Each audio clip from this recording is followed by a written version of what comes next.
You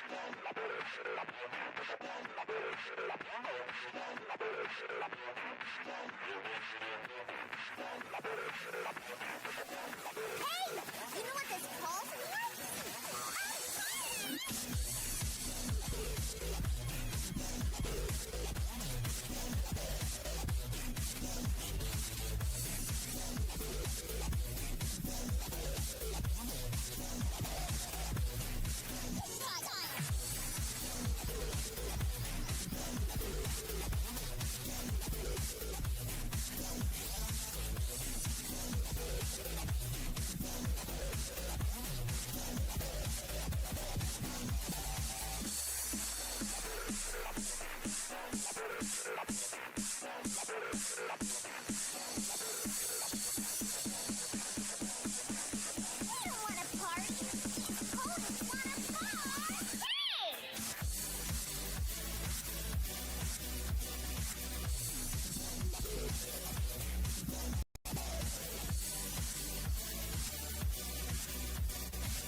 I know that something isn't right. The moon is down, so where's the light? 9 a.m. it should be bright. Of all the things that could occur, I still don't know what there is to learn. Maybe my clock just overturned. Who knows when the sun will rise again? Seems we've got too much time to spend. Feels like this night will never end. I guess it just depends. Who knows when the sun will rise again? My sister won't get out of bed. What's in her mind? What's in her head? Seems she has other plans instead. She's always liked to play pretend, but she should be up. It's almost 10, and if not, what then? Who knows when the sun will rise again? Seems we've got too much time to spend. Feels like this night will never end. I guess it just depends. Who knows when the sun will rise again?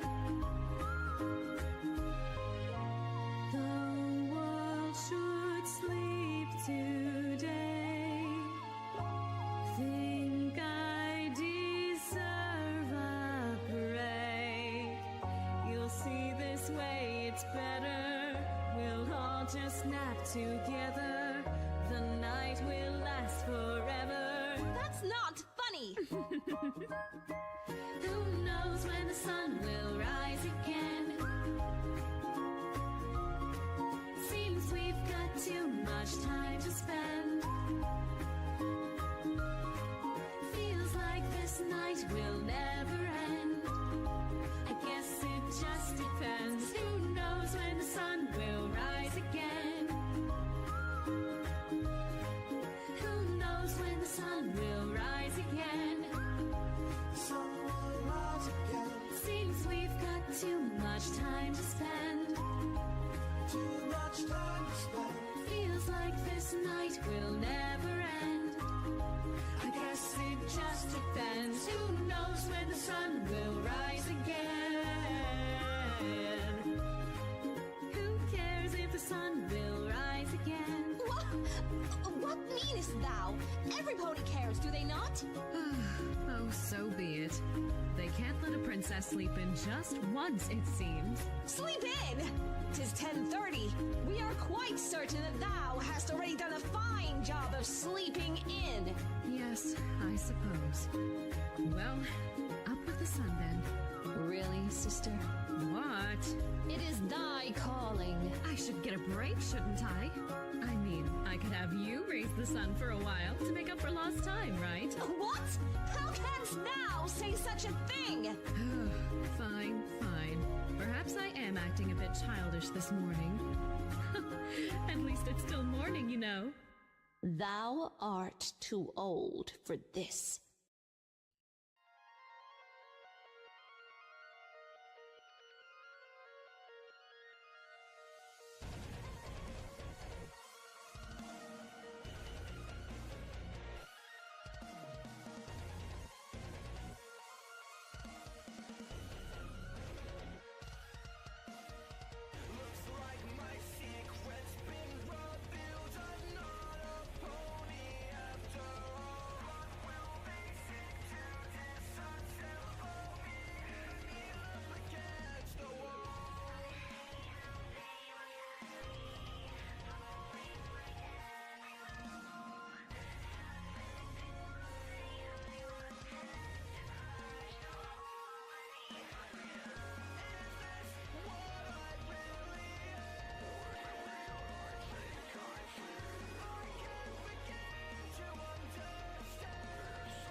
Because you know I'm all about that bass, cannon bass, no cello. I'm all about that bass, cannon bass, no cello. I'm all about that bass, cannon bass, no cello. I'm all about that bass, cannon bass. Yeah, it's pretty clear. I ain't no connoisseur of classical music. Come on, it's such a bore. Cause I got the wobbles that all the clubs play, and all the right drops in all the right places. I see you sneering at me right through my purple shades. We got our differences, but I'd rather love than hate. Don't judge some pony that you don't even know. In this business, it don't matter if your music's fast or slow. Yeah, my mama, she told me don't worry about your style. She said ponies will love you and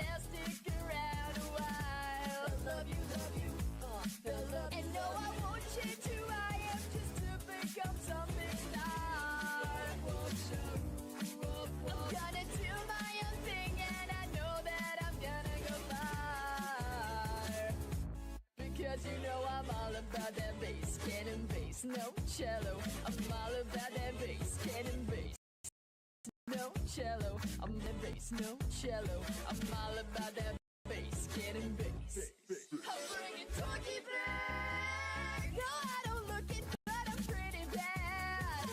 With mirrors, I know on stage I seem real rad. But once I step up, I'm a huge nerd. I confess I'm just a goofy, awkward mess. Yeah, my mama, she told me don't stress over your love life. She said girls come and go, you are one that'll treat you right. Love you, I learned you gotta be happy alone first, don't gotta plan. I know someday I'll find the one who likes me for who I am.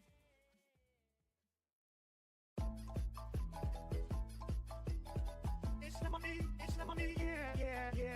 Bing, bong, bong, bing, bong, bong, boom.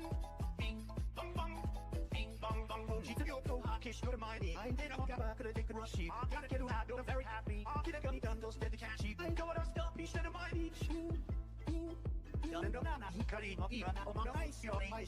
Only have to make it out, so back at it, that kid, very happy. Can I get a man, make a man that it beats up some of that cheap happy. I'm so sticky that cheap, she make out any mac, so keep back, you'll have any night, on destiny night, come here to the mess now, eat, listen, come me, who ties your dad, the best of you. Mama, he done took a mother to the next, to the east, away. Now singing bing bong bong bing bong bong bing bong bong boom. Now singing bing bong bong bing bong bong bing bong bong boom. Now singing bing bong bong bing bong bong bing bong bong boom. To the next, to the east, away. Hey, let not mama ain't look at keep it your flicks. Hey, that a mocha just has some man I eat on test. And not mama ain't look at keep it your flicks. Hey, that a mocha just has some man I eat on test.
losing my mind? Have I lost my sight? If this quicksand has gone over my eyes, how can I see anything? But I cannot find a better way from all the better things that you give to me. Oh no, not I cannot find a better way from all the better things that you give to me. If I could see the darkness in the minds and their tainted eyes, I'd make it right.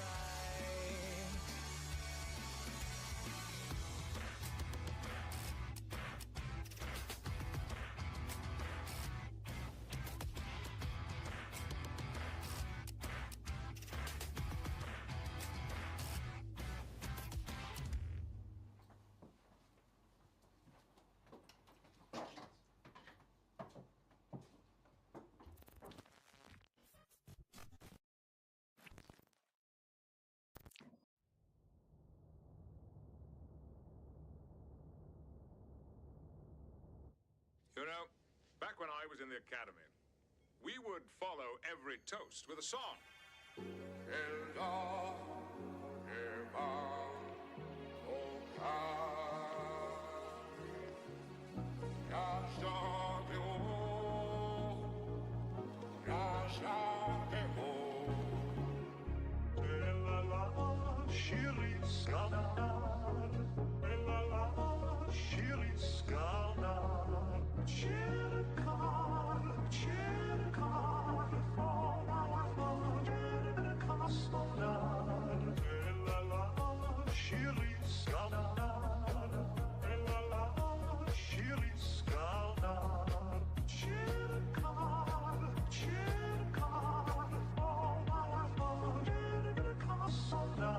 It's better to have loved and lost than never to have loved at all.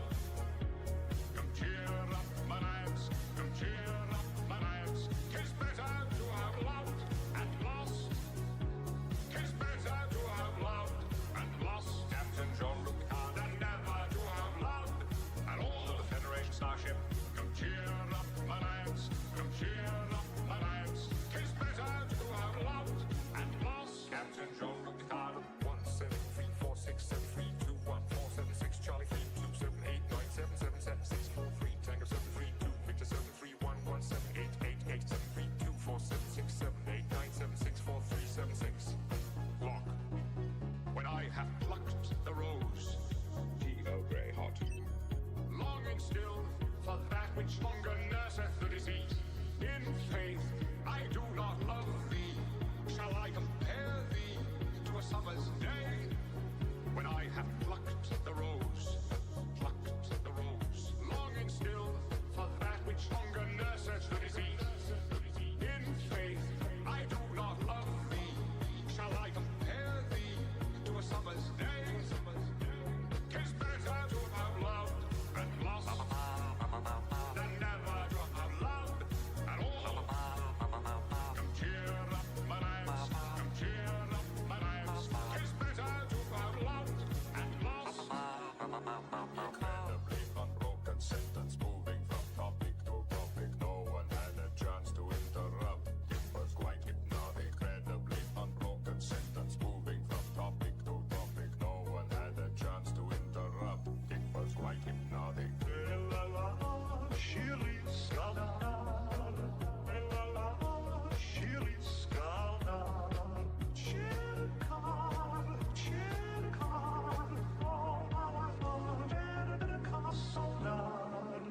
That's an interesting twist.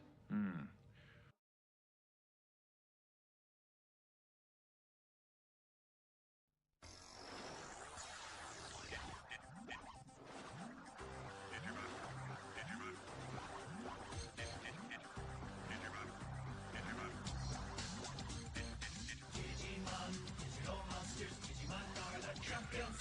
Digimon, digital monsters. Digimon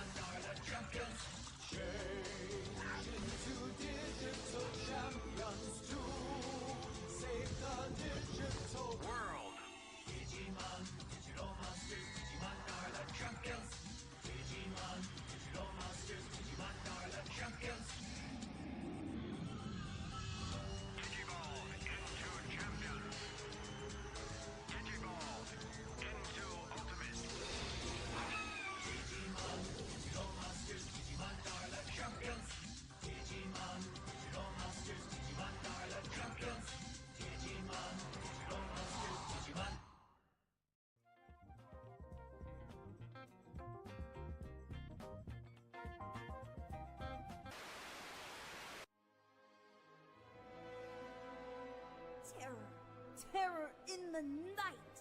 A whipping, howling, unforgiving winds crash into the clouds, and rain falls no matter where you turn. There is no escape, no escaping the true horror. Sudden silence, and then screaming thunder, lightning, floods, famine, pestilence, fire, earthquakes. Ah! Giving way to a hazy afternoon sunshine. I'll be back with a 5-day forecast after this.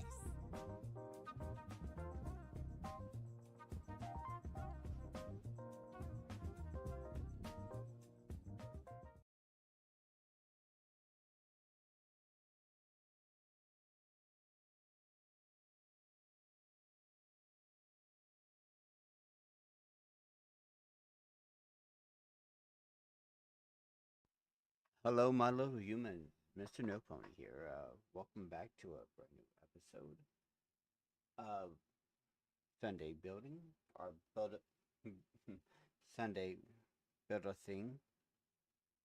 Yes, that's what I'm calling it. Build a Thing. Give me 1 second. I'm gonna get my camera active. And yes, that is a cat. That is a little kitten. We are going to be super casual today. The reason why I'm actually doing it this way is, well, because this thing won't leave my hand alone. Yes, it'll get bored eventually. Don't know how long, but it decided to choose violence today. It is very, very, very violent. It woke up and said, "I want to be violent to this hand. I want it. I want it. It is just mine to terrorize." I gotta get some toys for it or something. I don't know. And it just wants to attack. It just likes to attacking. So today we will be building up onto continue our build up onto the Megazord. First we will be starting with the number 8 from package number 3, I believe. Yes, that should be correct. Package 3 had number 3 in it. Did not get to it last week. I do have a different setup from then. I had to change up some things around, but everything's basically the same. Just wanted to make things a little bit more comfortable for myself.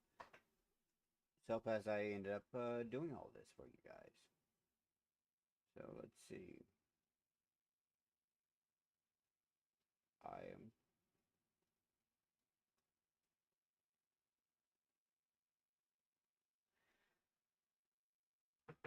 All right.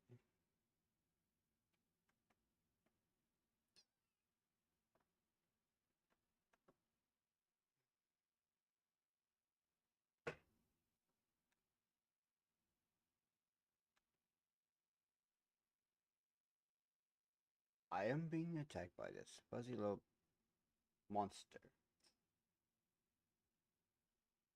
Yeah, this is just the way she is. Ow. Ow!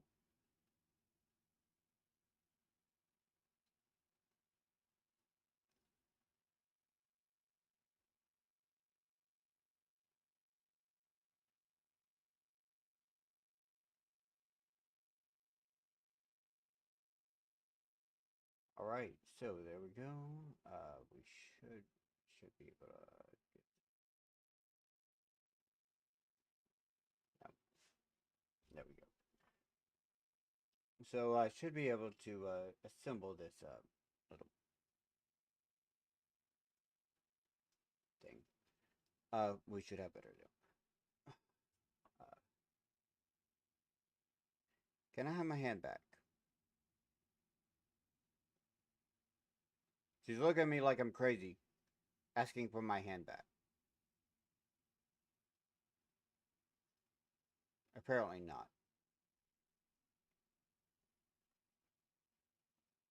She's like, no, it's mine. It's mine. This is my hand. Alright, listen here a little bit. Come on, Heidi. I'm gonna put you down, and you gotta go. You gotta go. Go on. All right, so oh, that was fun, wasn't it? You get a nice little kitten.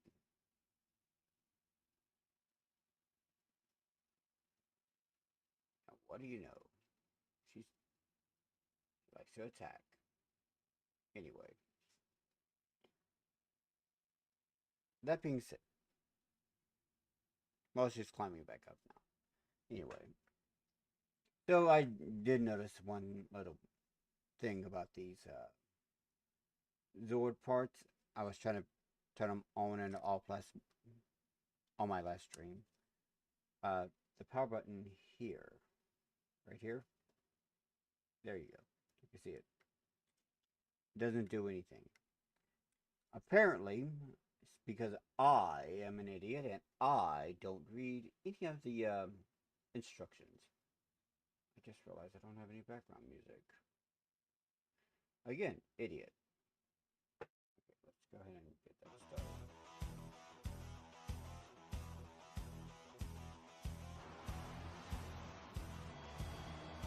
There we go.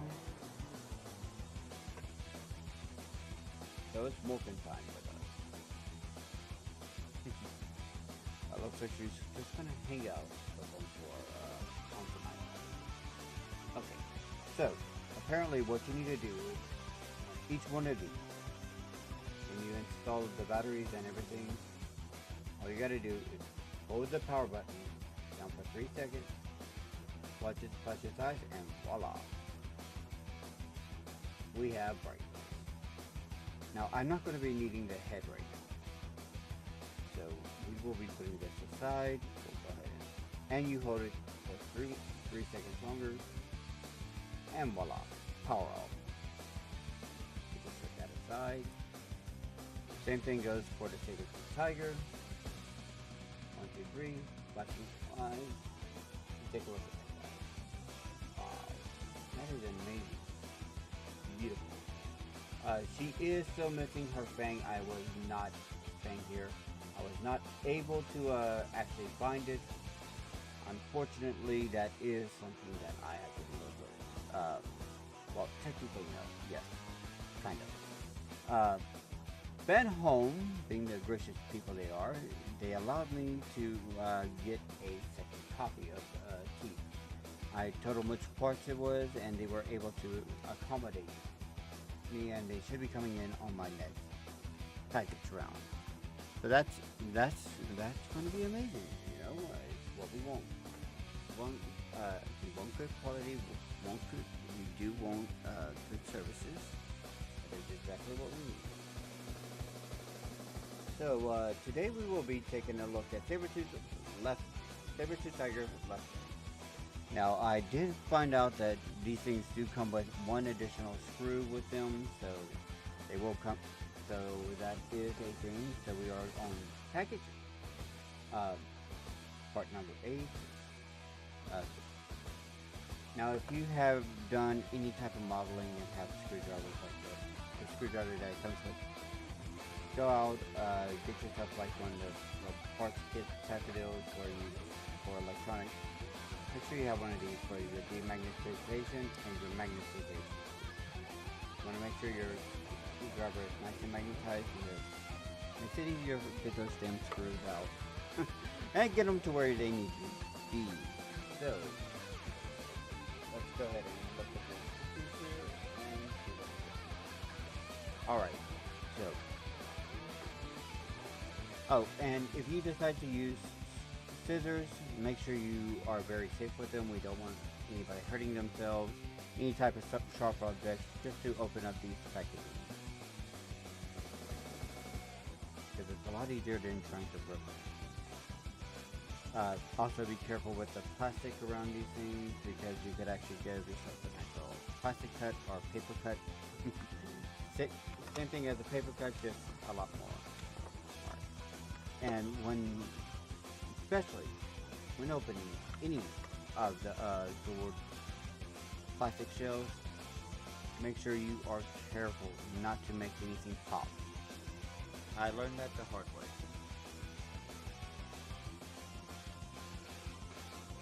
Apparently, I do have a bit of a habit,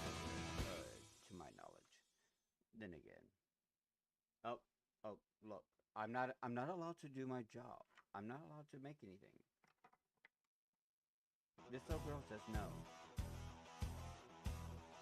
No, you will not.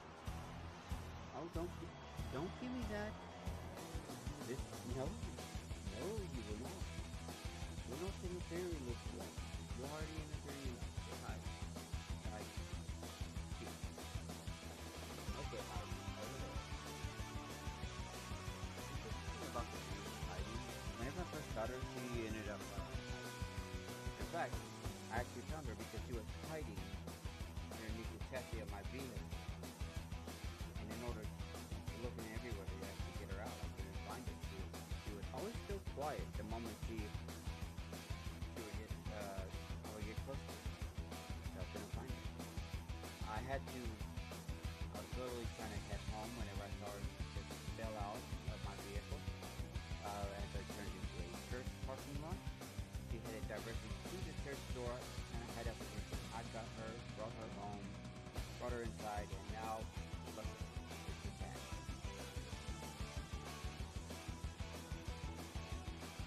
I can't do anything. I'm just gonna have to do this with my one hand. Oh, nope. Show me moving stuff. He's like, no, you can't move, right? Is that what you're doing? I can't move. Alright, guys, give me a second. I'm gonna go put this little one inside my room, where she can actually just lay around on the bed for a little while, and I'll be right back.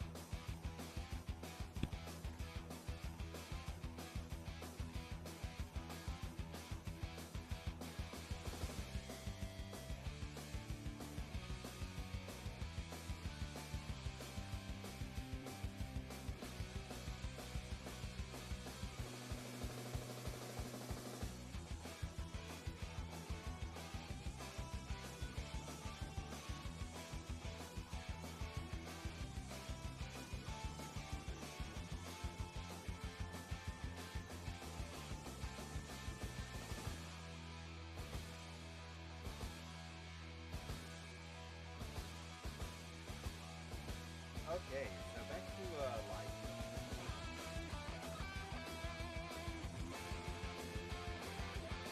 Alright, I am back. So let's see. So we're going to first take out our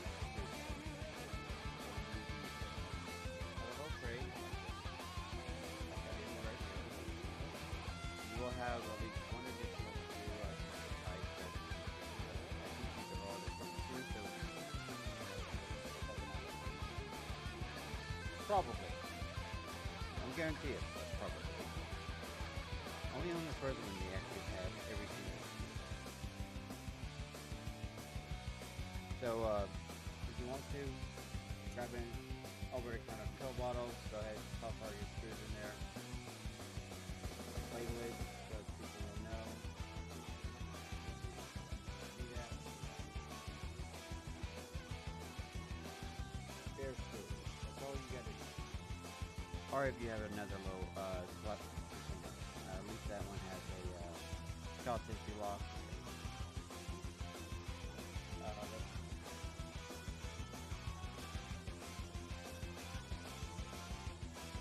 And that's the good reason actually. So according to this, we will be taking my part here, flipping it over.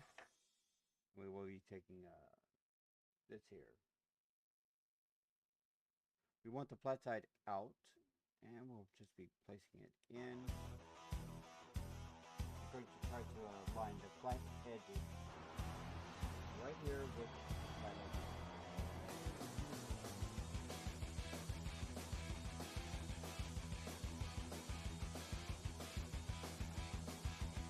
Go ahead and just type it.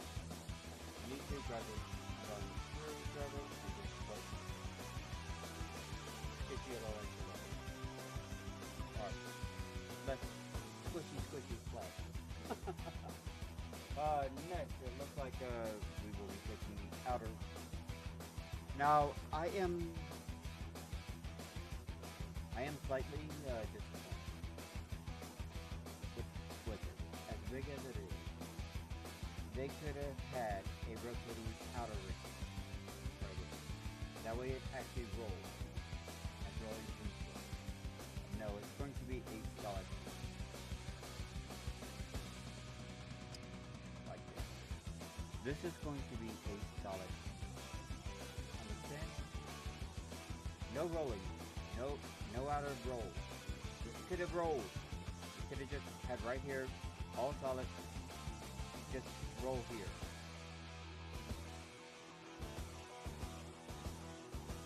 So disappointing. It's not like I could actually do about it, but it is disappointing. Now, let me double check those. Got all the screws are the same. So there we go. All of the screws are the same, so we will be starting with screw number 1.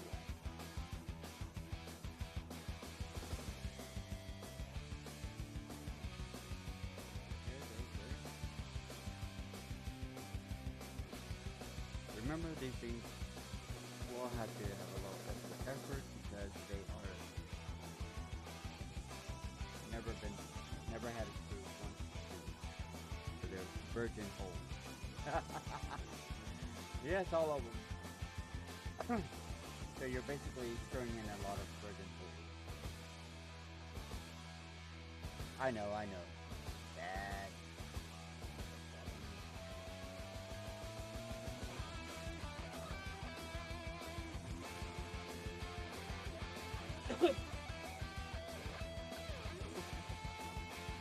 Alright. Not that this is so worried about next week. You are going to do this part here, and this.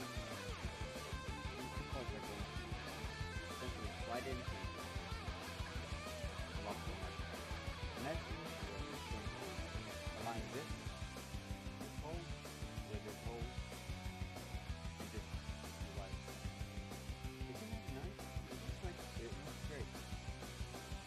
You know, this is something I actually do other than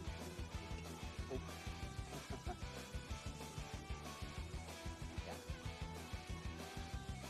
Although there is a little bit of detailing around on the white part here, on the black area, yes, around the edges. I do like the fact that each individual section is a actual color. Solid color.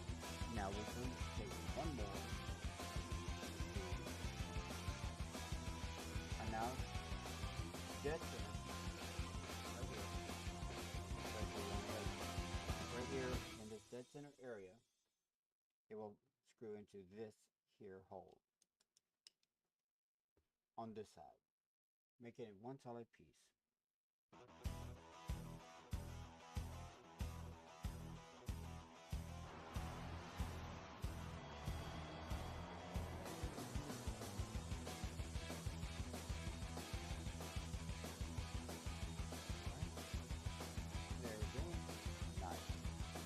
Careful not to thread your thread like that. Take a second, go back again. Alright, now it looks like we're down to the final part of this one. There we go. Now, what we're going to do is, well, if you haven't guessed already, we're going to take the screw and we're going to screw it. I don't even have to look. And then we have part of the leg.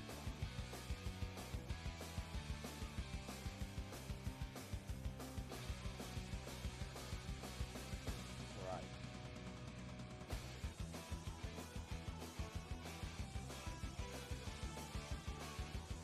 All needed and everything. But in time. All in. Nope. Just need one at the time.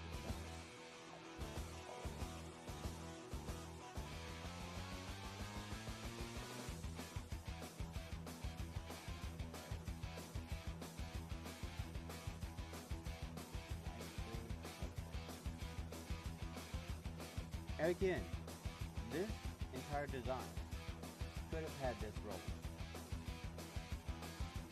Give it it some playability. I know it's huge. I know it's a giant huge. Favorite two sites.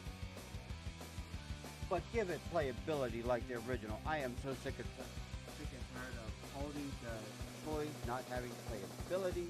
It is just, it is just. Well, I mean, they have some playability, but not this way. Having little minute things like that.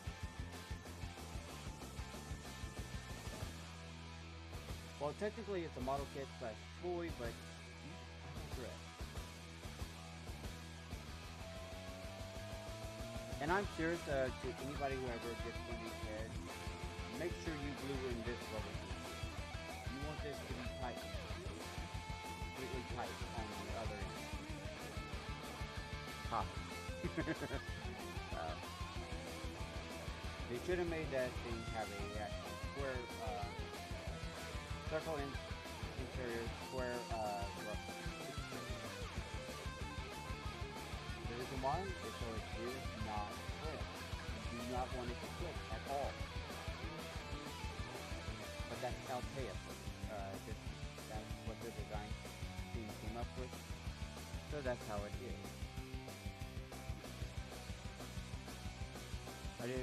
I was not able to get new gaskets. I did not actually ask for new gaskets for my Megazord head.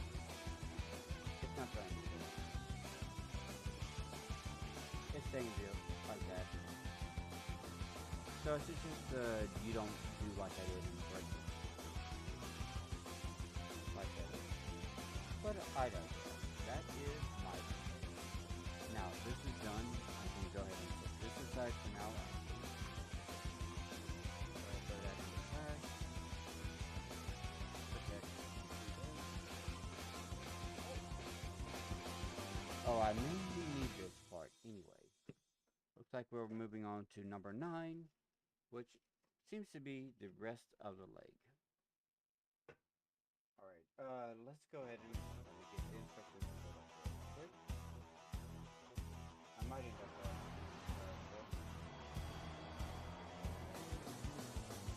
yeah.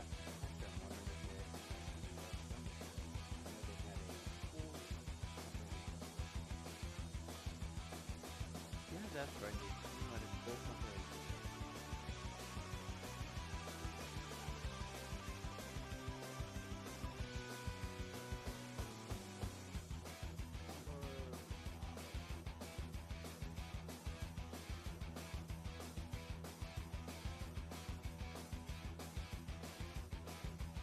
Alright. While the PDF is loading. Go ahead. Throw that in the trash. Make sure you always clean up after yourself. Toss that in the trash.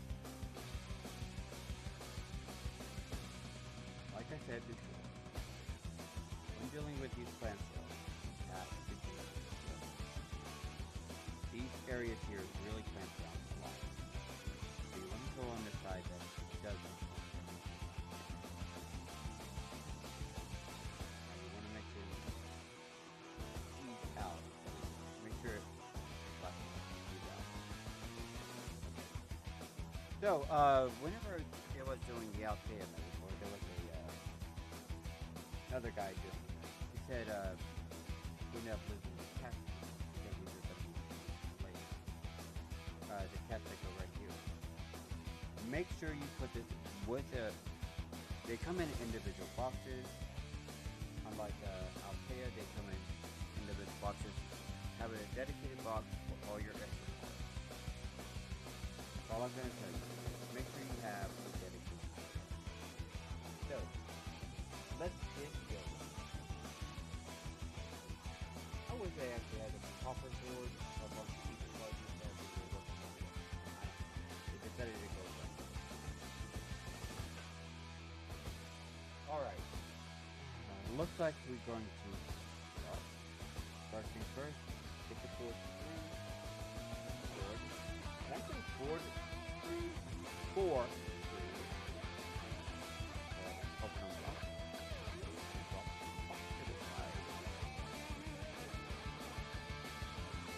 Apparently I didn't. far enough down. Fair enough. There we go. Right. Hopefully it's fresh.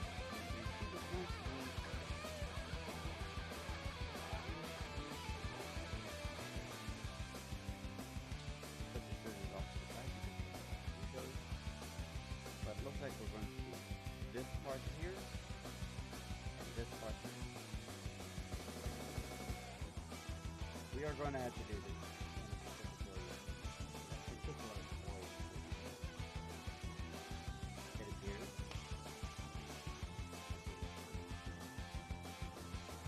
Alright, see there's a circle side here and a rectangular side with some rectangular edge. Yep. We are going to make sure this circle part is facing down when installed.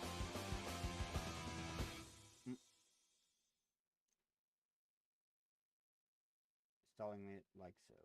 Next, we are going to take our handy dandy little screwdriver, align it with the groove,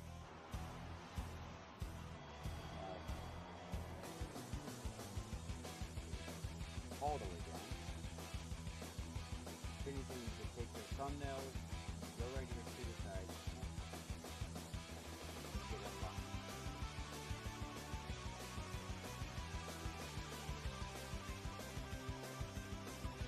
And if it feels like it doesn't go anymore, and all this comes outside, looks like it's done. Next, we are going to take the bottom of the foot.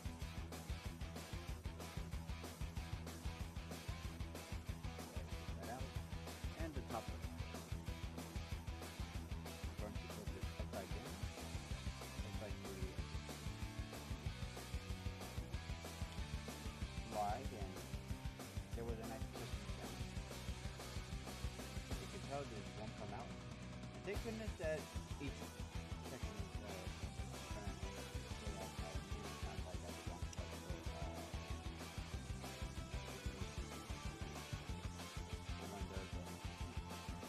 Yep, looks like a little bit extra. Push it all the way closed, make sure everything is properly. Next we'll take one screw. We will screw down that whole area. All nice and good.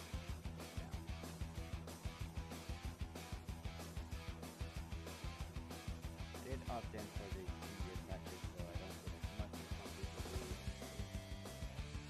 But it's 1-year package.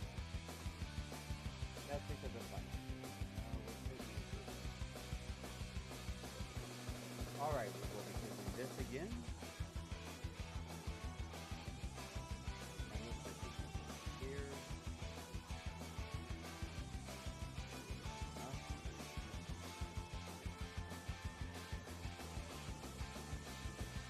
According to what I see.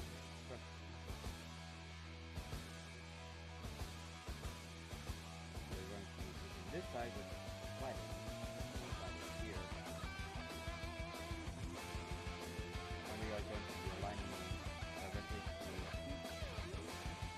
We're going to be aligning this side in with this side in.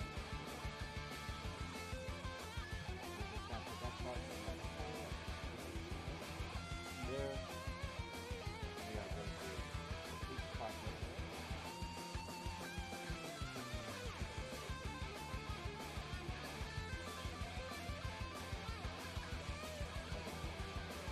All the way.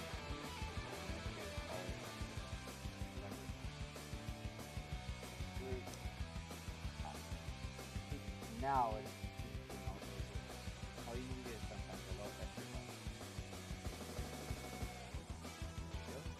That is nice and tight. Already going through. Next is, I believe, we're going to be pushing the rest of the way. Simply going to lay it on top.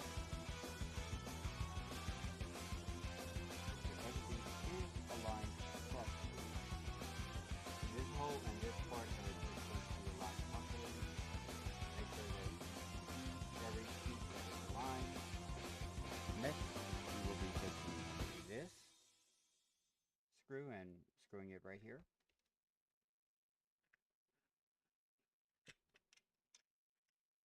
Go ahead, hold it tight, and just push on through.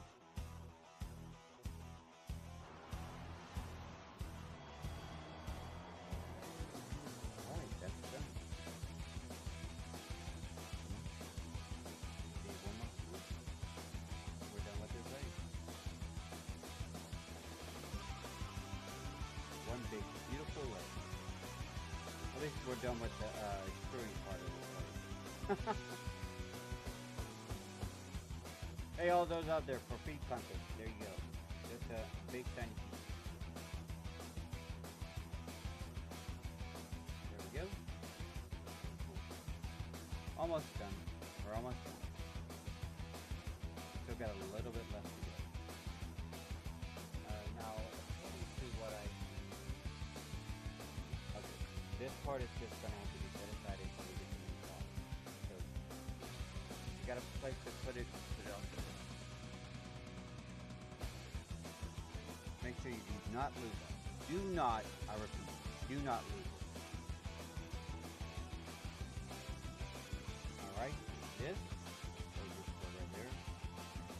And this here is the wall piece of the diagram. Light it up the way you want it. Same goes for this. It's going to have a little... There's a little slit right here. Now that there is no right there. Little piece right here. And we're going to just put it right there, and that's all those and swap it. Voila! And it looks like it'll fall out. So if you have some glue, this will probably be the best time. Dab a little glue. Not that will be something that you'll have to face a lot with this set. Some people mold that degradation due to the mold degradation. Parts will be not you are going to have to do that. This part fits perfectly, you're not going to have to do that in. Oh look.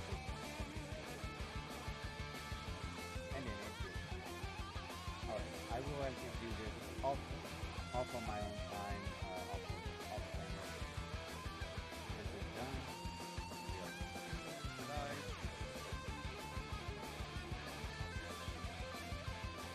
It should be pop off later. On the second off, you know how tight this is going to be? Yeah, it's going to be really tight. All the way through. So if you don't want to lose it, just go ahead and put it in.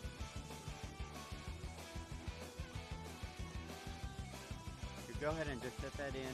Remember, whenever it comes time to it, just take your screwdriver, pop it on out. Or if you have a pair of chopsticks, it's probably better. Just pop it on out with that. So you're not scratching it.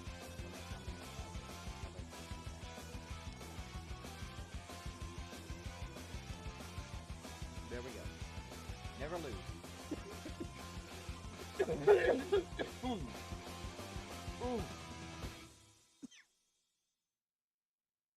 Let me take the extra screw and just pop it in there. I'll go ahead and fix that off the screen.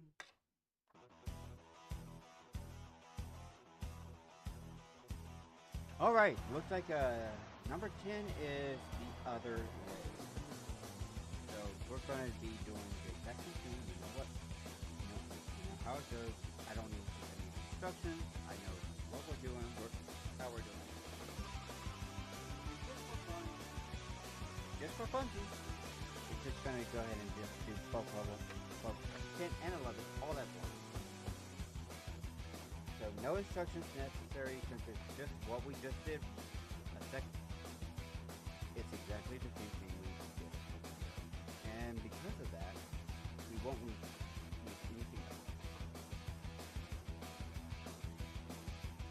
I remember the instructions. How about you guys? Just donating them, that's slightly opposite. Although I do make sure the instructions for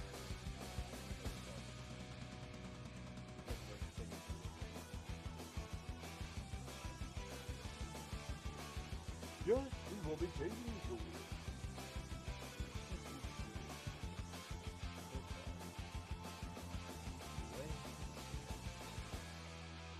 Yeah, judging by what I see. Yes, judging by what I see, we will be changing from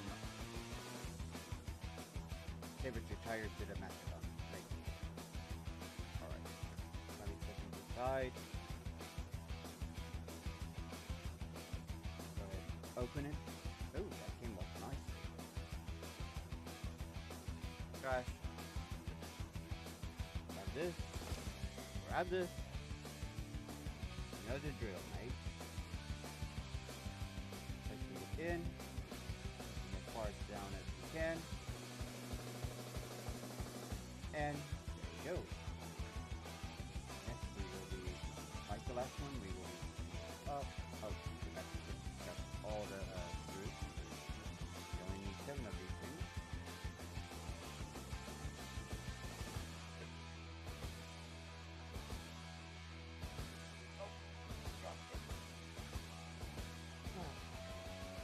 They're going to start having a big body as the clumsiness. You want to do delicate work for facility and clumsiness. And I still have, like I said, my gripe is that they didn't decide just to do any work.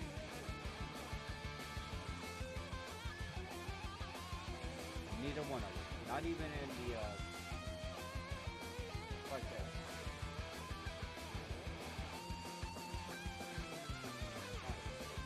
Like that? That could have been the one that you wanted to go for.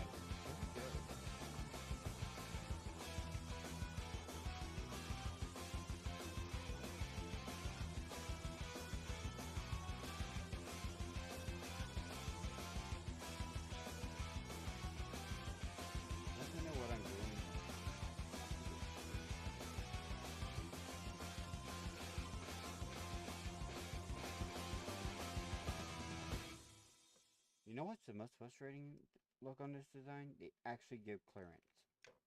They actually give you the clearance here to actually make it to where it could have spun. Could have been spinning at any point.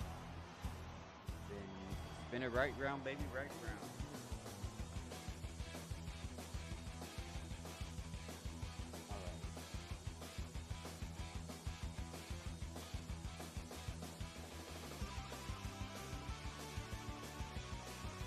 Alright, the right leg is picked up right here and now.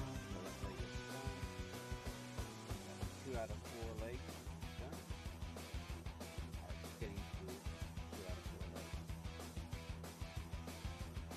So, how is everybody? Anybody out there? Anybody curious? You know, each one of us probably enjoys and Power Rangers and all these little 90s folks. And you know what the unfortunate thing is?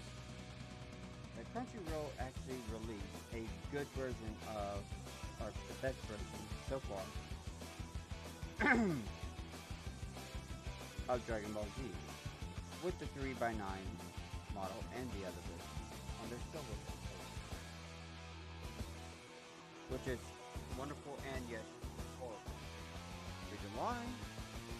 Because the steelbooks are expensive. 1. 2, they were a limited run. 3, they have the technology on using those into the damn orange bricks. Why? Why not? Also, If anybody wants to gripe about the so-called Horror Rangers movie from 2017 with the Breaking Bad guy at Blue, honestly, it needs its issues fixed. In my opinion, that we need to all be fixed. First and foremost, I'm not sure if anybody actually knows that the scene of them carrying Billy, the Blue Ranger, into the command center, or command chamber, or I'm not sure if it was the center or chamber. Either or, actually 100% totally ignored. Think about how long they had to carry that freaking body. How long they had to carry his body before actually arriving at the command center. Nobody questions the fact that they had a body. They had to go to a desert, jump into a pool of water, and then after that they had to drag this body all the way down into death to the other side.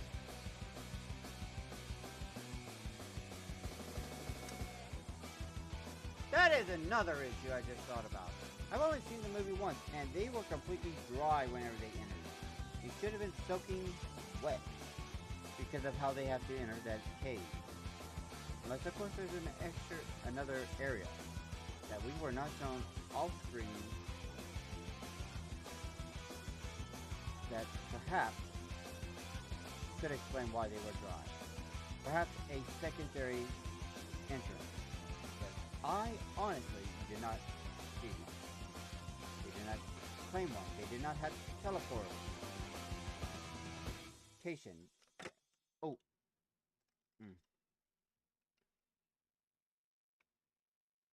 Alright, let's see. Alignment is... Come on.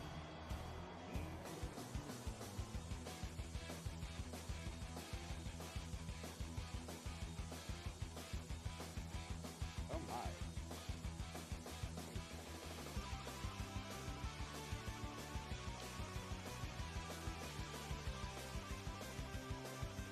So it looks like we have a small hole here. This should be facing flat. But it's not. It's not facing flat. Give me a second, I gotta go get a pair of pliers.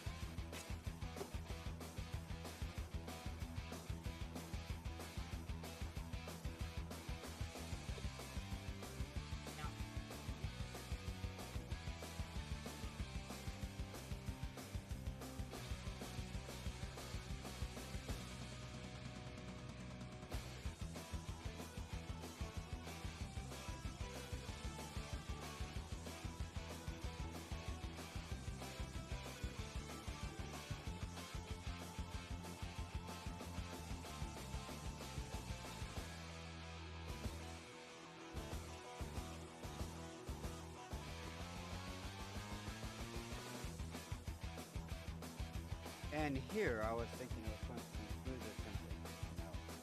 So I'll just take a pair of pliers and just straighten that out to where it's actually or close to it. Because this is going to prevent you from actually, this hole is going to prevent you from entering properly.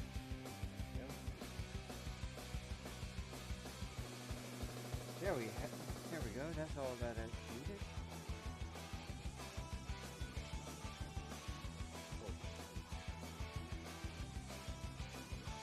Apparently, pair of pliers, anything, needle nose, whatever you got, may or may not be needed. But it's always handy to have some extra tools around.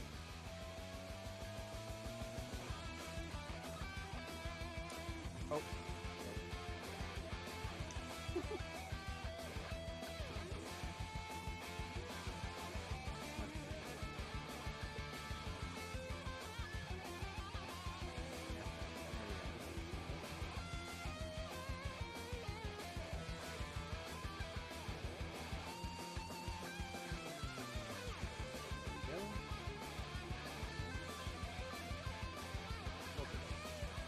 my hand. That's just the leg itself, and that's not including the tire base. The thing is going to be huge, I'd say. No, I haven't glued the other one. I'm going to put that little saber through his head.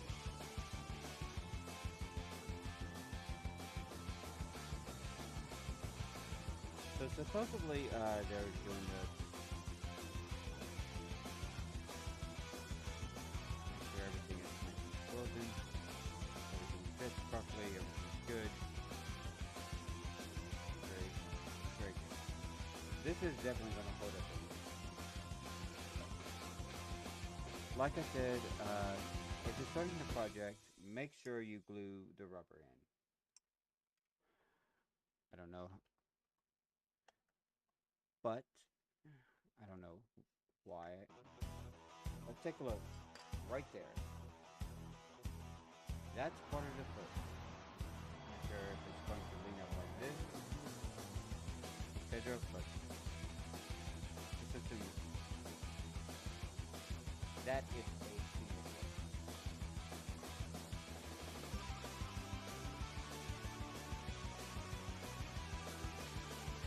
There you go. Ah, near perfect alignment. It's, I say near perfect. That's great. I do not. But you can see how it's going to be. Great strength of feet. As the more can go. The greatest feat of all. The biggest feat of all. Don't forget to actually just pop this in here on this part here.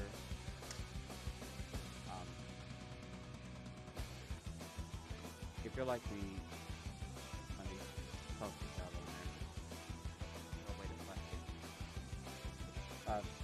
Just pop this in. You won't ever lose it. It's going to be a while before they actually finish up and get to this point of the video. Depending on where you're at in your accumulation of stuff. Go ahead and place this. Yeah. Okay, it's staying there, but yeah, just a little knock in it. There it goes. I will actually be fixing that because we don't want to lose it. Oh. We're not going to talk about my head.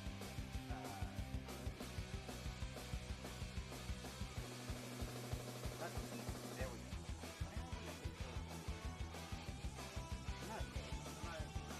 I'm barely a pole. I'm a grip. I'm not even a pole. I'm a spoon self. Fish. I got some other stuff I'm probably going to look at doing today. After this, come back here, Mikey.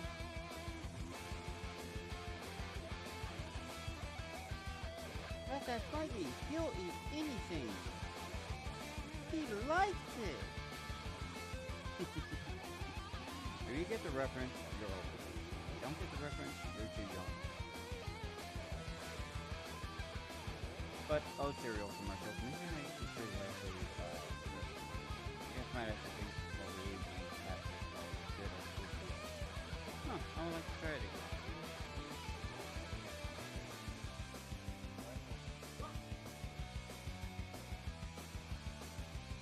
Alright, we're done with that part, and let me go ahead and grab the other.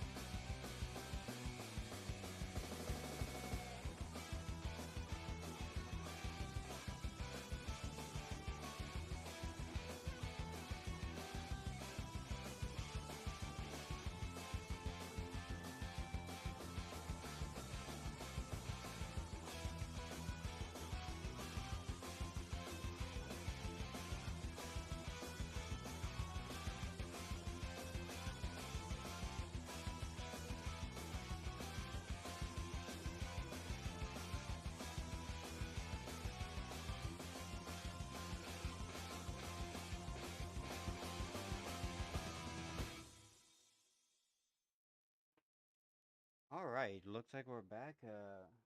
With this, we do not have any batteries that are coming with this model. We are now moving on to the Mastodon. We're starting with his head. Yeah. Let's go ahead. Ah! Not even meant.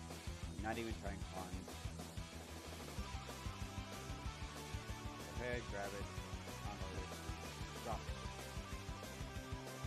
What the hell?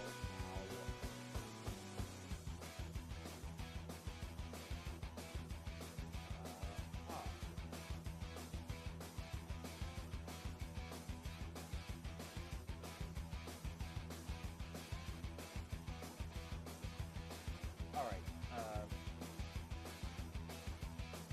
oh, thanks, thanks, Dad.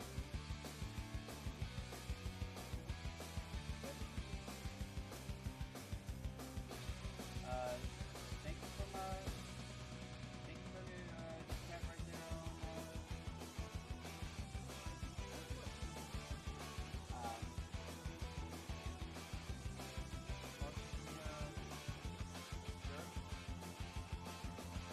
Argentina Girly, thank you for your chat. Best viewer on probably, yeah, and it gets a link, just ignore that, that's probably just, oh well. Anyway, thanks.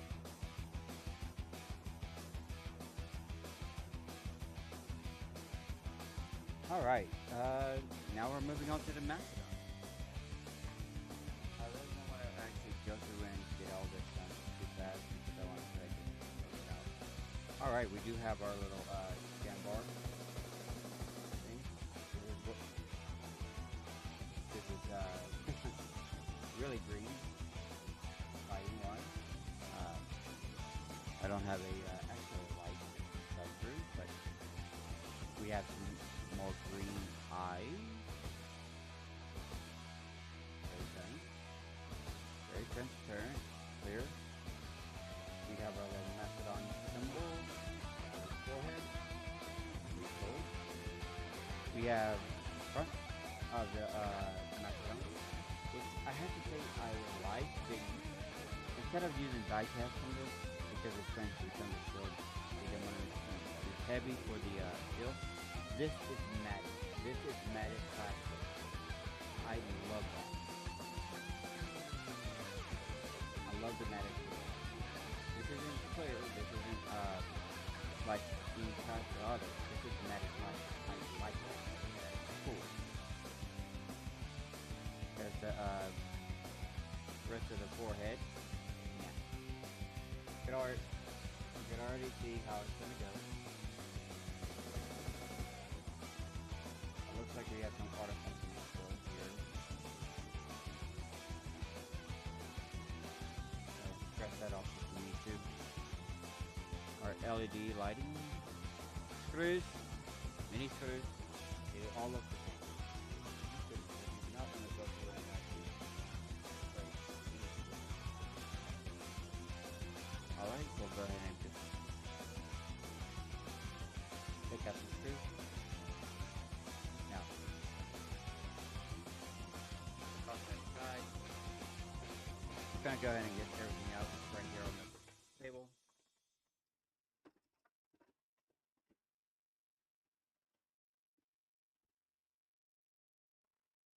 Okay, now, we are going to start with the head, it looks like, and, I was right, this will be the first one. Oh, I love that. It's going to have different textures throughout its body. I love the matte. The matte feel is just amazing. Make sure you push all the way down.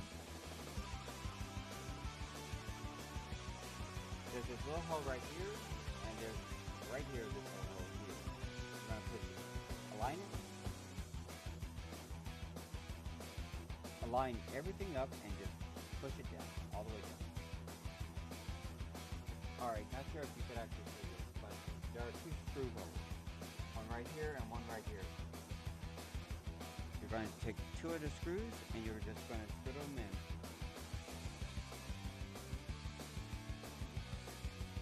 Line back here.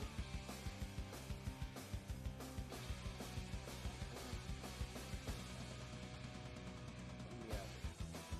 Move things out. Okay. There we go. Okay, let's go a little bit more.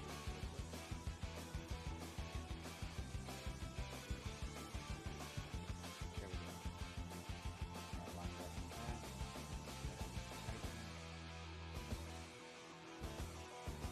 Alright, that's all the way down. Grab another one.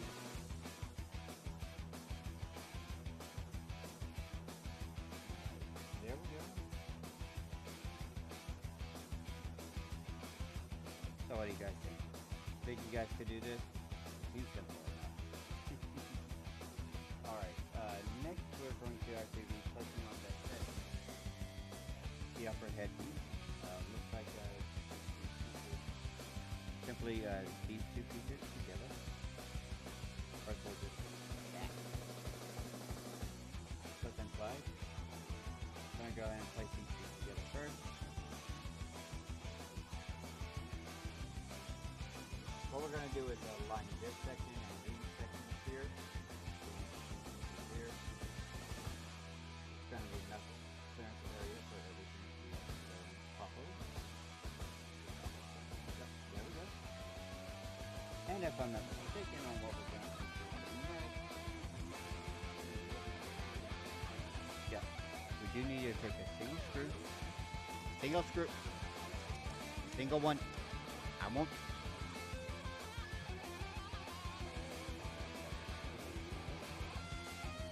They're very attractive to me. Right here, you see the difference right here and the difference right here.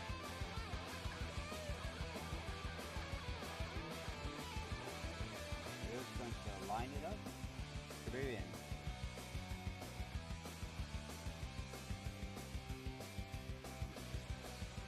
Looks like we're going on to the electronic.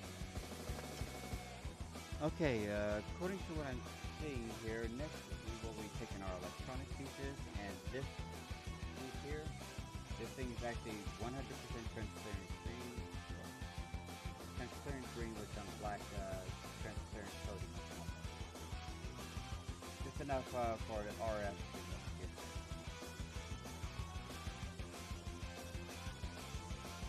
Judging by this, I believe we want to make sure that this part with the little red piece, they're not going to fly.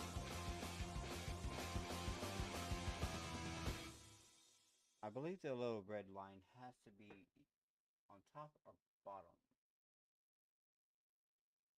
Let me check. Okay. You don't show it in this.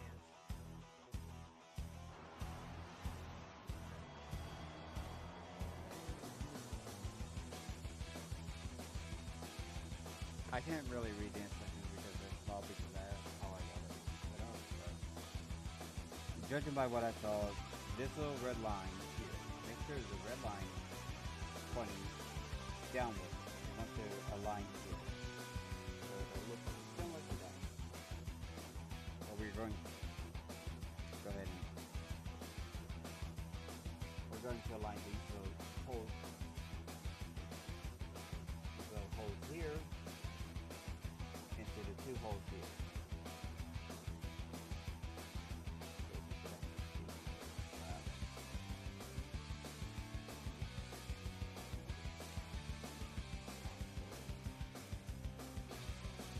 You might have to use a little forceps to get it to align properly, but there, it should look like that anyway. Just like that. Alright. Next, the motherboard here. We want to make sure that the LEDs are pointed downward and the LEDs here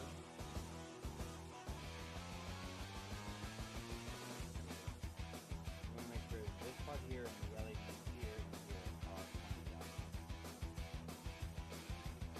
And we're going to just line them up to these 2 holes.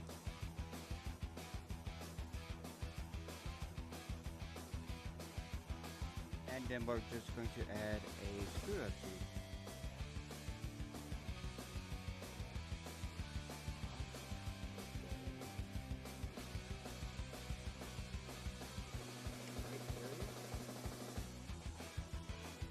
Now, if you're having a little issue with that, go ahead and insert one straight here. Find it, align it. No. How did you? Oh, it's still on the screen that I did. I'm an idiot.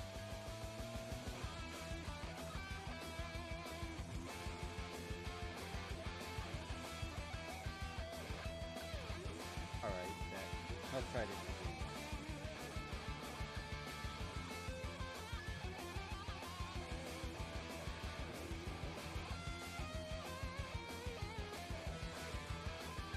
This is probably the more difficult part of the line.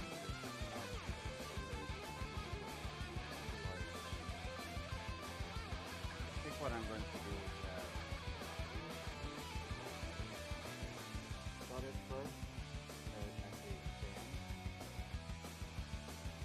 the area. That way I can actually get it anywhere.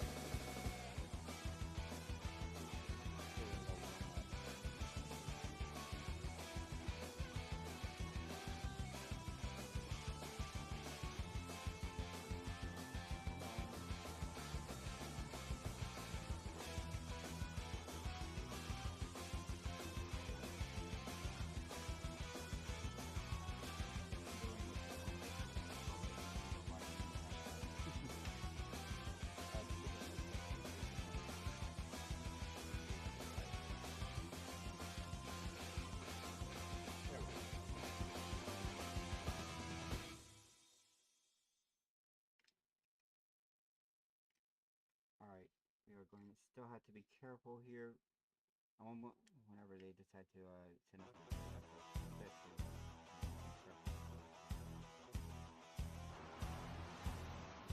Alright, looks like I've got an alignment. There we go. Took some fiddling around, but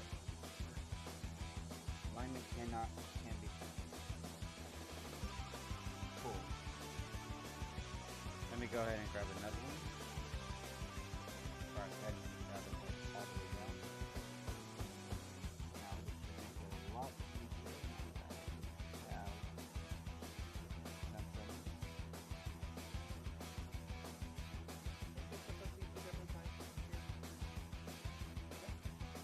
Oh, that's not.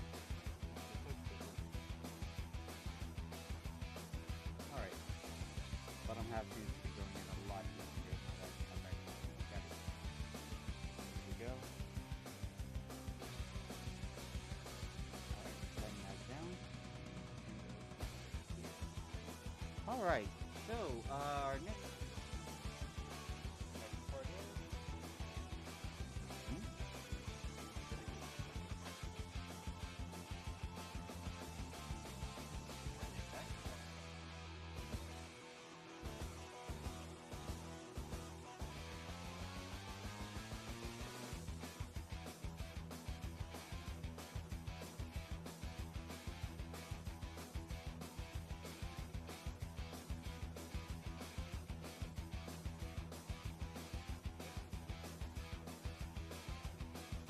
okay, I implement this part here.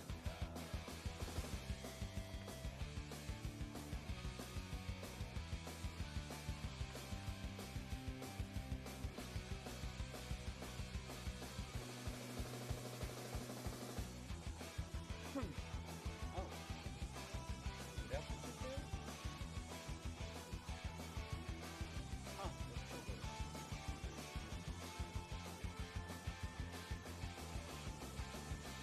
Okay, I'm not missing a part, it's just in the wrong color. Oh! Oh, okay. Okay, so, according to the instructions, these are supposed to be black. They're silver. So, that confused me. So, what we're going to do, each album is going to be exactly the same. What we're going to do is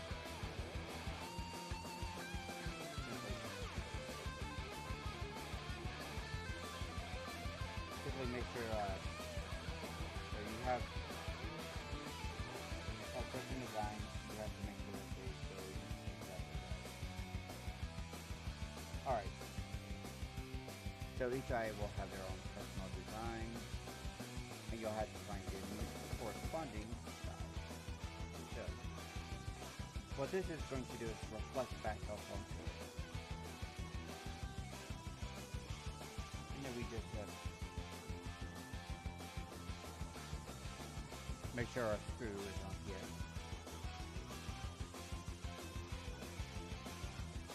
And we just put it down.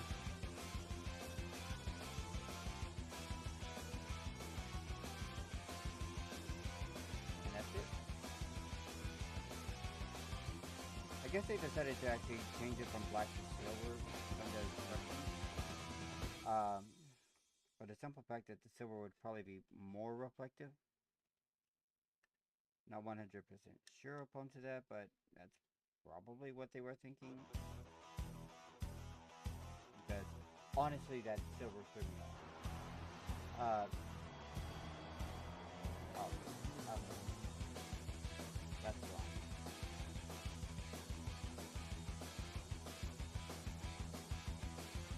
Back up.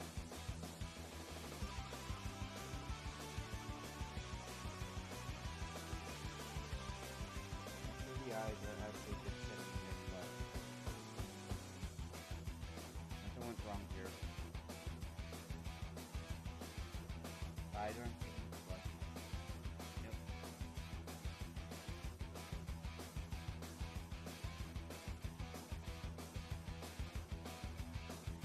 Come on up.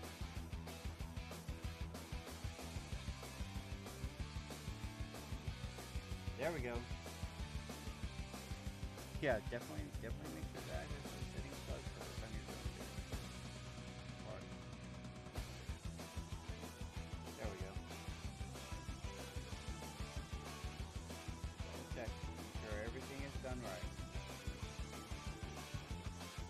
I know a lot of you.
everything's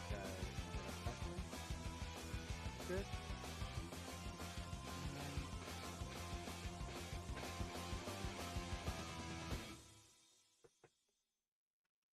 Maybe I should have took some back and body up for today.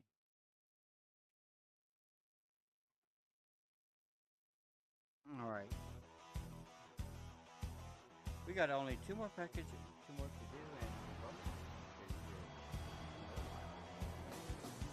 Not much time in it since we actually deal with the first situation.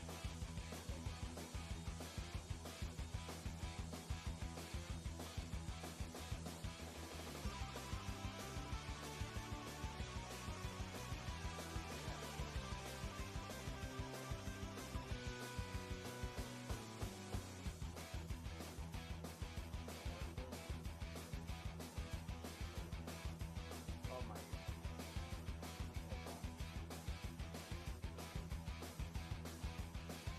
Alright, yeah, let's go ahead. There we go. Elizabeth Hobby.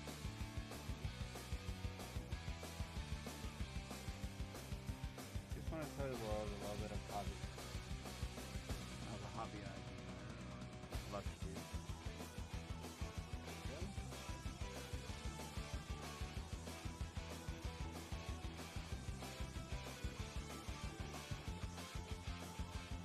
You know this is where the trunk's gonna go for the message.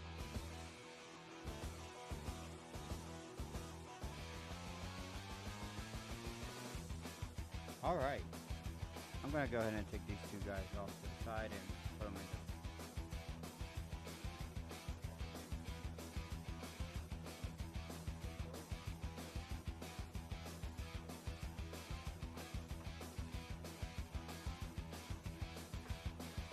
Okay, wow, that looks amazing.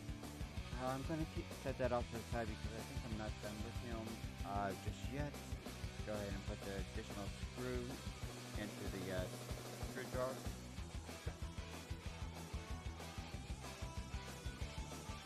Alright, looks like we're on to number 13. Let's go ahead and we're almost done. We got one more before we're done with this. Alright.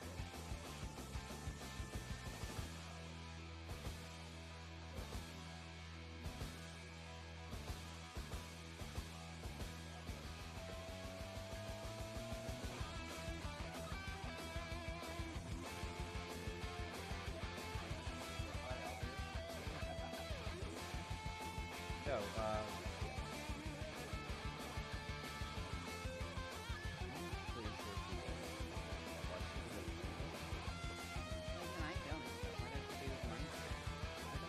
really careful.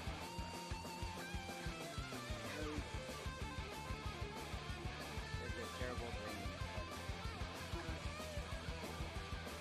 It's not what I like.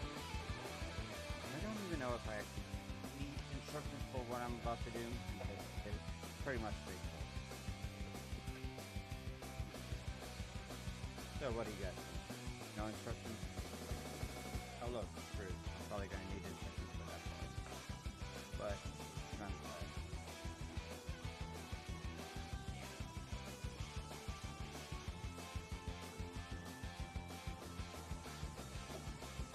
Stomp it all out. That's all I gotta do.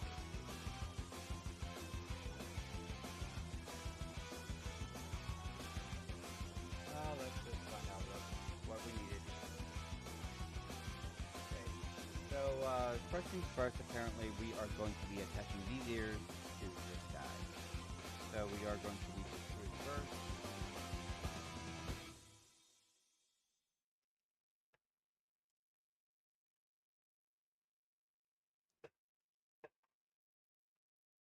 And look, we have a screw for volunteers.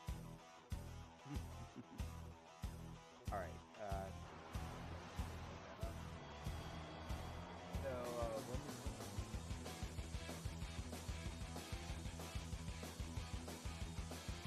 okay, I see. So there's an alignment here.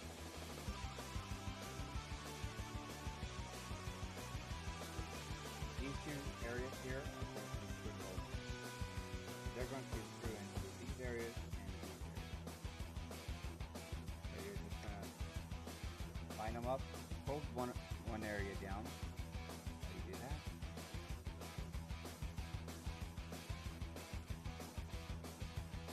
Got it. Right down. Bottom half stays right. There we go. Before you tighten up the bottom,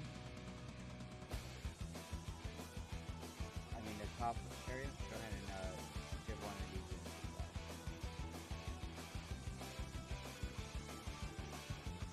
So you get it just right.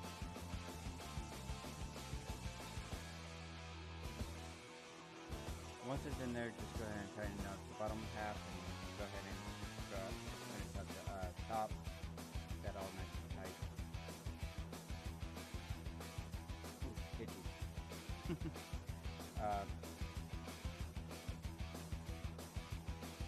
We're going to repeat the process to make sure that's all there. This time I'm going to go from the bottom, then the top, because, you know, reasons. No good reasons, but just wanting to. And I'm guessing, if anybody can guess, everything's just going to snap into place.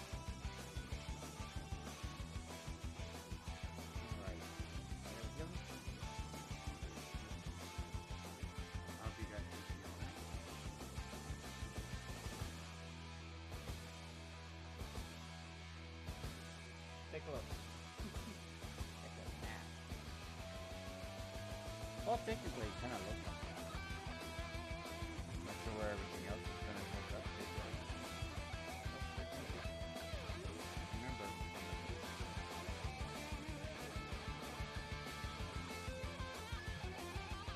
Alright. We have one screw left over. Into the screw drawer it goes.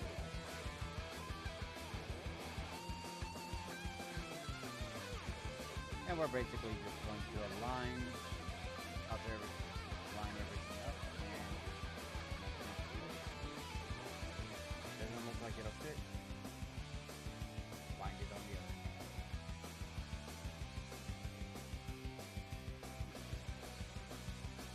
There we go.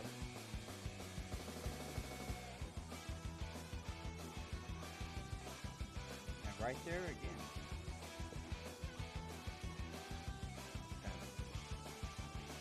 Just lock them in, and it should be pretty firm. If anything isn't firm to your liking, don't be afraid to use a bit of chip glue or model glue if you have it. Whichever. There we go. There it is. Oh, this is already coming out. This is everything that's taken care of in this, with this particular one. Nope. Looks like we got the snodge next. We got the snodge. So we're just gonna place you over here, off to the side. Got the snodge next, and looks like some of the PDs. I think these parts of the PDs will be for next time, or we could be dealing with them in the next one. So yeah, we didn't need most of the instructions. Basically figured out much of it. Snap into place.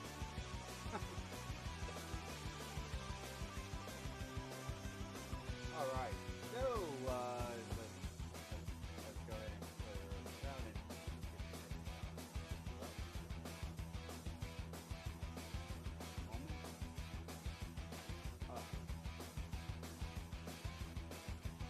oh, my ears are killing me.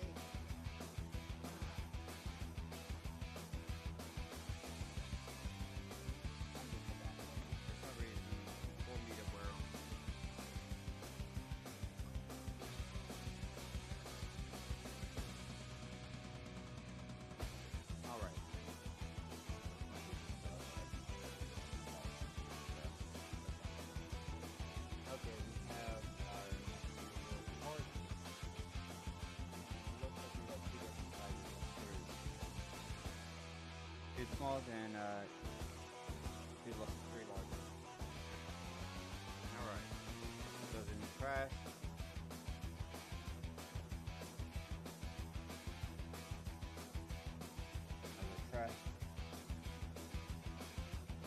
Remember, make sure men is talking to you.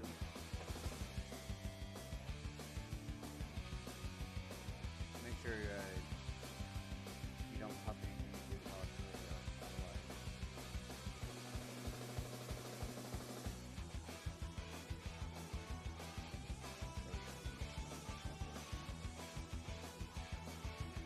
That off the side. These little metal tubes. On their own. So I have 3 metal tubes and 2 screws. 2 screws. Go ahead. Let that out. Alright.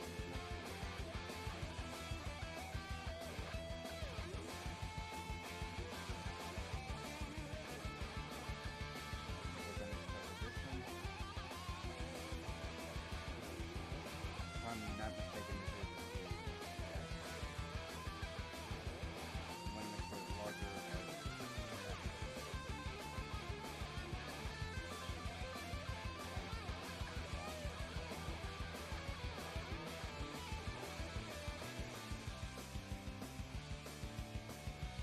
Find a way it aligns properly with everything. That's going to be a better bet. So what we're going to do is take a piece.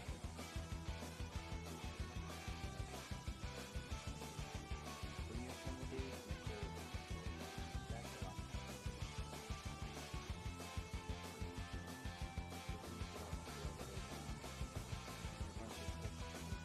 All the way through.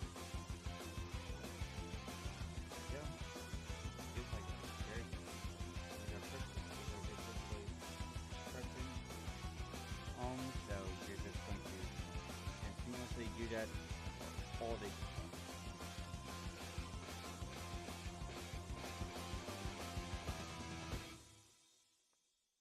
Ah.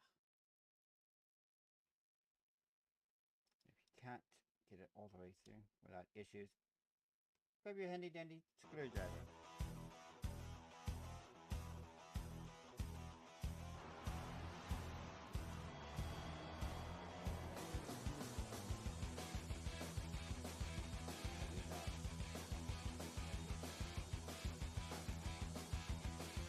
Alright, and sometimes it does help.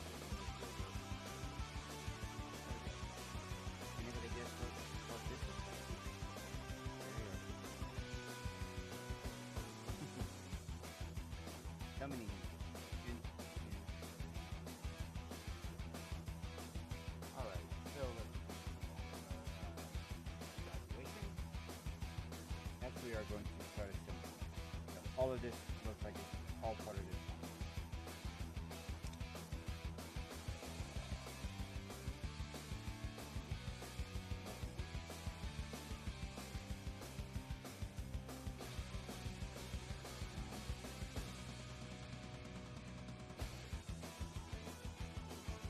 This way.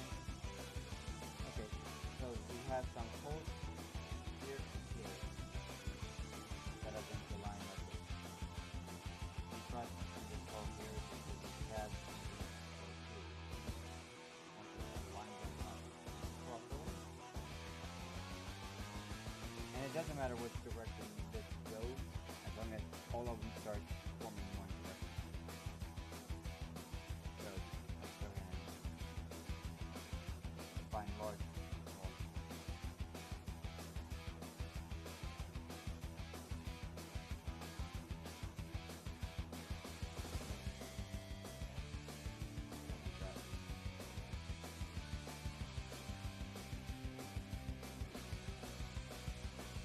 I know this part's going to be it. This is going to go on top of the knot. These are going to be at the height. So this goes here.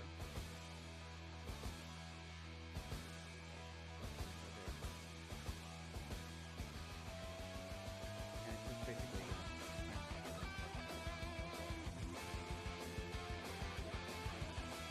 got both sides.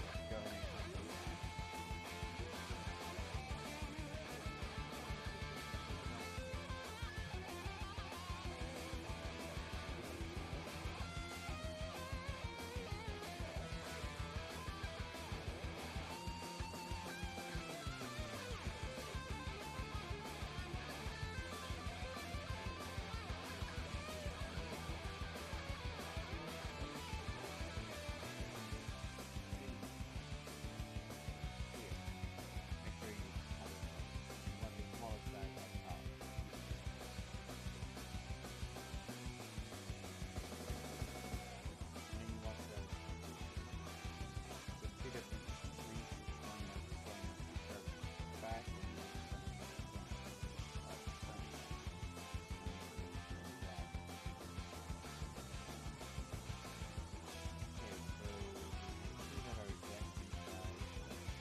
want to make sure this design is down here on the bottom. These designs up top, and this one's going to go on the back. Line that up there.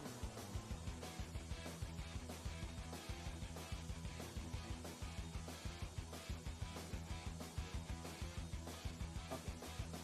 So, patterns that you're going to have to look. Of course, on the back side, you're going to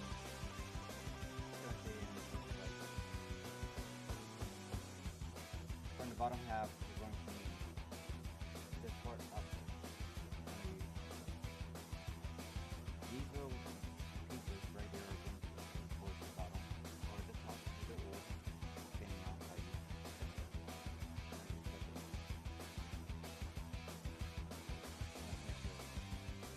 This is how they show it.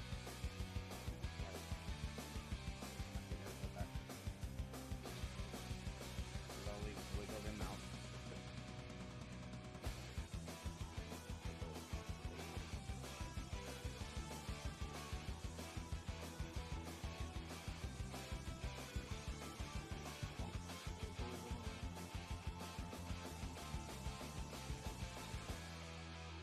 Oh, these are tight.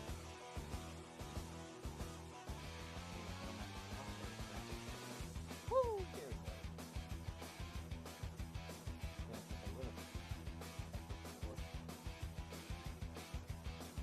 There we go.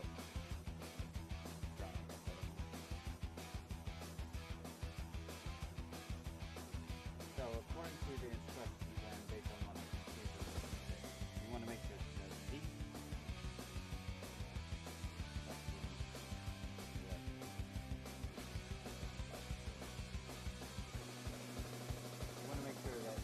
this pattern would be facing towards this section right here.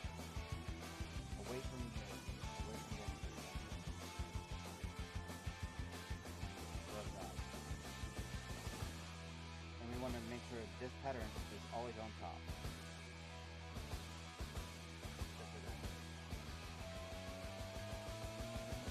That's even nudges on that down.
And there we go. Yeah, just make sure that you have the right color. So it won't,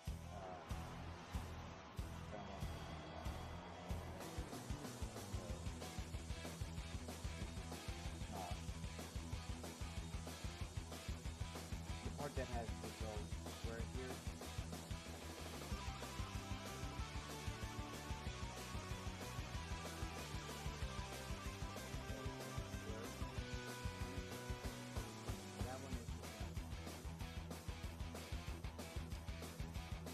That's the one that has to go in the center.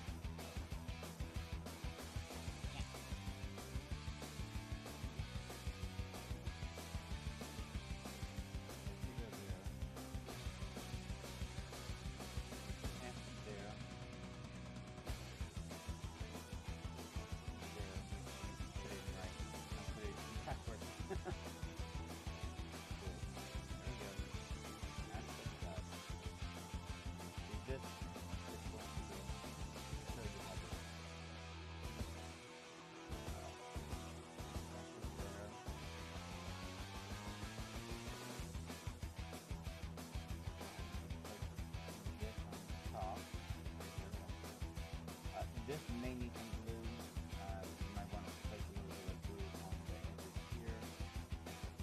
What we call it. Because that's the only part that can come off after you're done. You can actually add a little glue on here. That might be a good idea.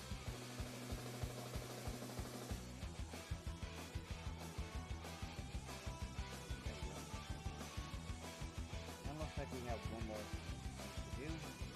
Grab this line, our little snodge up here. Grab a screw. For the last time today,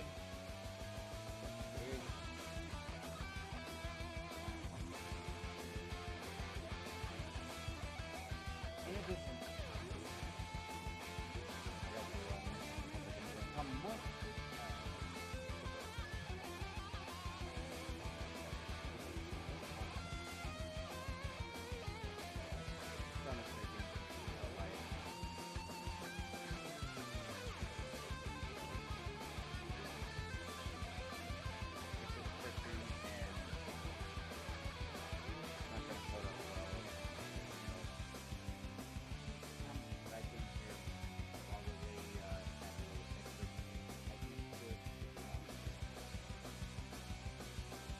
modify it to their model.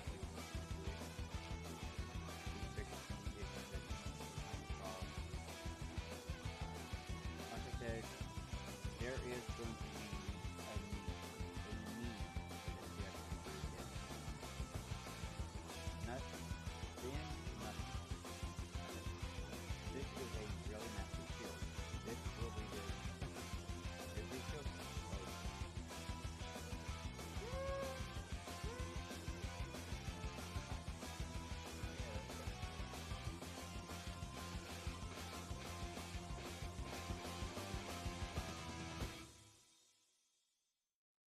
So entertaining.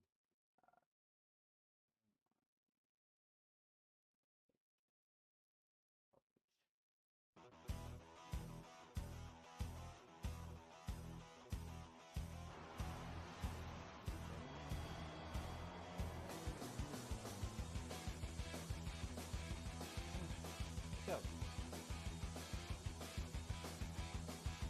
that's done. That's over with.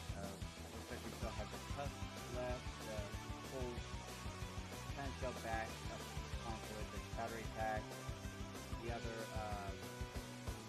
power button, all that still left on it. Let's just come in feature set. Go ahead, straighten them out, get them ready for packaging, start setting up.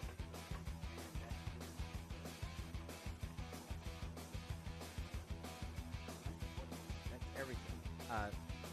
What I did not mention is that when you buy this setup, if you go through PayPal or whatever it is that you have to go through, you do have an opportunity to get some special little things. This is from Althea. It says Althea on it, but it's been on it. This was one of the things that came with it. Another part was part of the base. Now the base comes into several different issues. I am going to review and assemble that at the very end. That is going to be the last thing that I'm going to do once I get all the parts. I'm not putting together a base one piece at a time. I know this is what I'm doing with the rest of the manuals, but this particular one, this particular ideal item, so inside you will actually get in number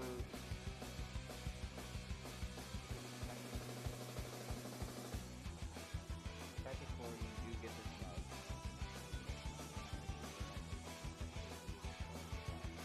So part of it is you get the Bond Power Rangers. Simple enough. This is nice, pretty on both sides. The only issue is keep the coloring way off.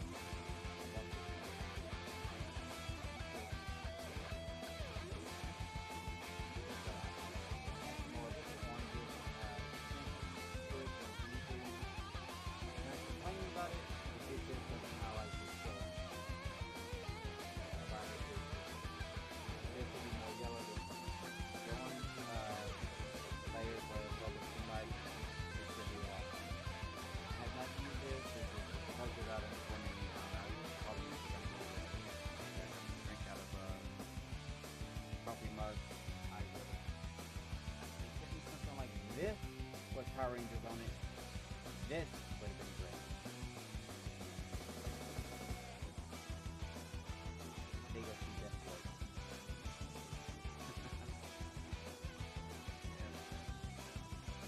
Legacy and Horror. I've had this for several years. I had it coming.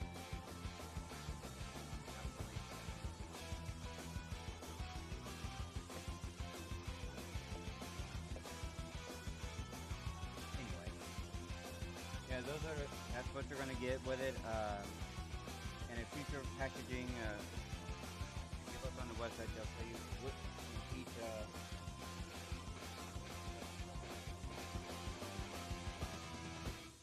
On the base, which is going to be LED, an LED base. This could also be where the. Let me go ahead and just.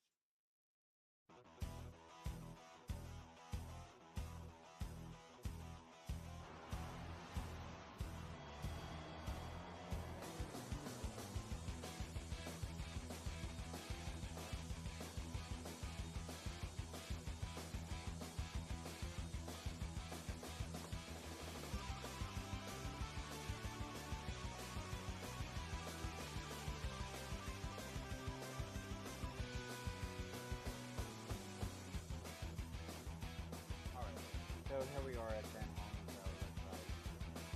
24 inches tall. You see how it runs into all its controls. Metal and ABS parts. I still love the fact that this is metal. I did not know it was a pneumatic plastic. In fact, I would have been happy if they were called pneumatic. That would have been cool. That would have been cool. Inspiring content from all their not actually get a physical instruction book. All of this is actually done right here online. Downloadable all your assembly guides. There's all the things that you get with your Van Home. You get your LED base. Extra free gifts for PayPal subscribers, 7 coins here, that's amazing. I've already got the Morgan mug, t-shirt, and the base. The t-shirt, for those of you who are a bit more of a robust guy, or need something larger like myself, it only comes in one size, and that's large. Unfortunately, it only comes in large, so get a shuttle box for it. Just put it in a shuttle box if you can't fit. If it can't fit, that's the best option. That's what I'm probably going to end up doing later on. It might be a little cheap one, or just have to be a cheaper shuttle box for it. But that's fine. Oh, and here's the big.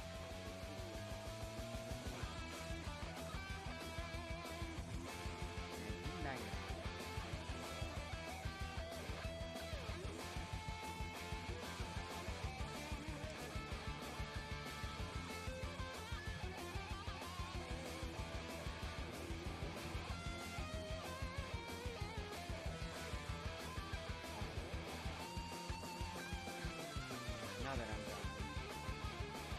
Also, on this coming up one,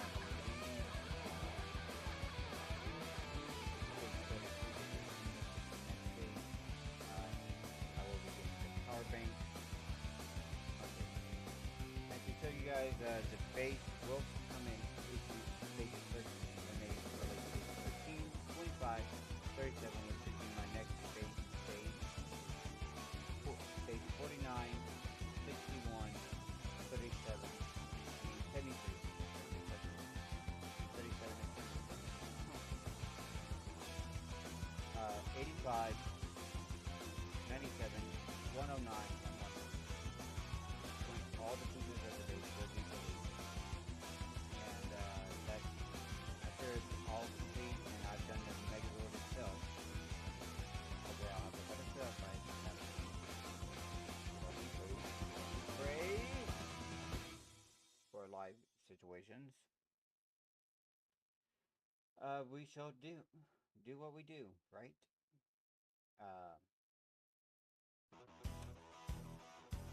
I'm on the 22-month plan right here.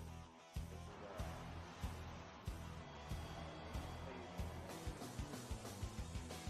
how much you get a request on how much you go to. But there's a big thing to $4 a month on the 22 months. About $150. There's a $50 difference, but $50 is what eating your life. They will allow you to suspend your account for 3 months up to 3 times. After that, it will be automatic. Which I think is fun. As you can see, it does the tank, quote unquote, tank mode, which has really been used for episodes.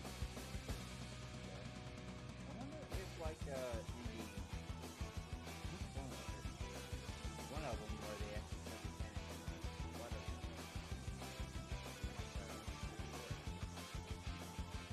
Get the fight chance where you would.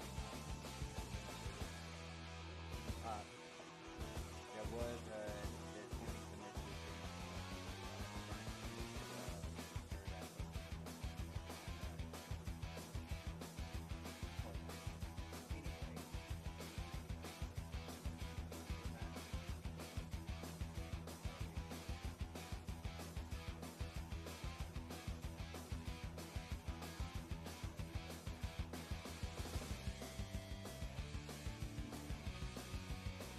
Alright, Mario's doing daily dose of so yeah, I just go ahead and building, I'm not going to completing it.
So right now we're just going to go ahead and that's a robot alpha. Knowing as he is, Alpha's a good robot. Alright.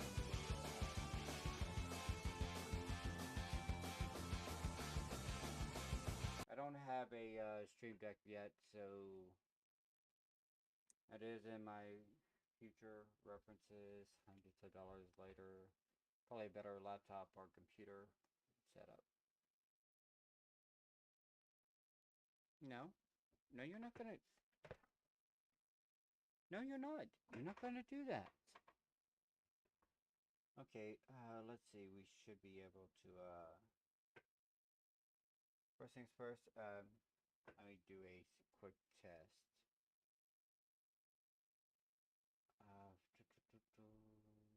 Open up playlist in a new link. I want to make sure that the audio is going to come in properly from the other side, where I'm not drowned out by the everything. Okay, so go ahead and go to YouTube, go to the live point. Oh, look at that. She just wants to lay down. She wants to just lay on the hand.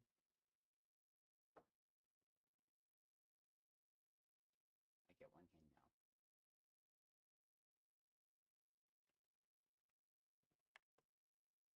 Alright.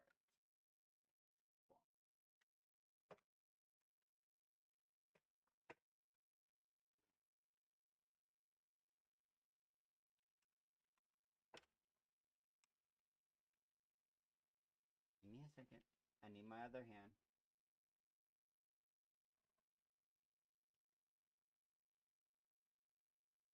Ay, ay, ay, ay, ay. Well, let's go ahead with the Power Ranger Best Robot. It's easier.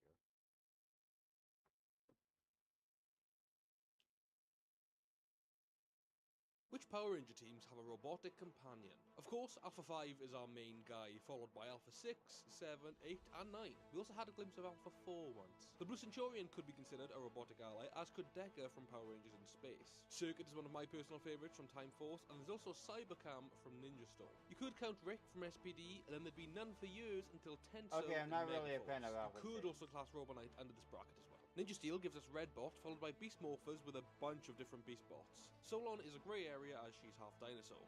Which Power Ranger teams have a robotic companion? Of course, Alpha 5 is our main guy, followed by Alpha 6, 7, 8, and 9. We also had a glimpse of Alpha 4 once. The Blue Centurion could be considered a robotic ally, as could Decker from Power Rangers in Space. Circuit is one of my personal favourites from Time Force, and there's also Cybercam from Ninja Storm. You could count Rick from SPD, and then there'd be none for years until Tenso in Megaforce. You could also class Robo Knight under this bracket as well. Ninja Steel gives us Red Bot, followed by Beast Morphers with a bunch of different Beast Bots. Solon is a grey area as she's half dinosaur. Which Power Ranger There we teams go. We're done. Yeah. You go up there. Okay, so yeah. Huh.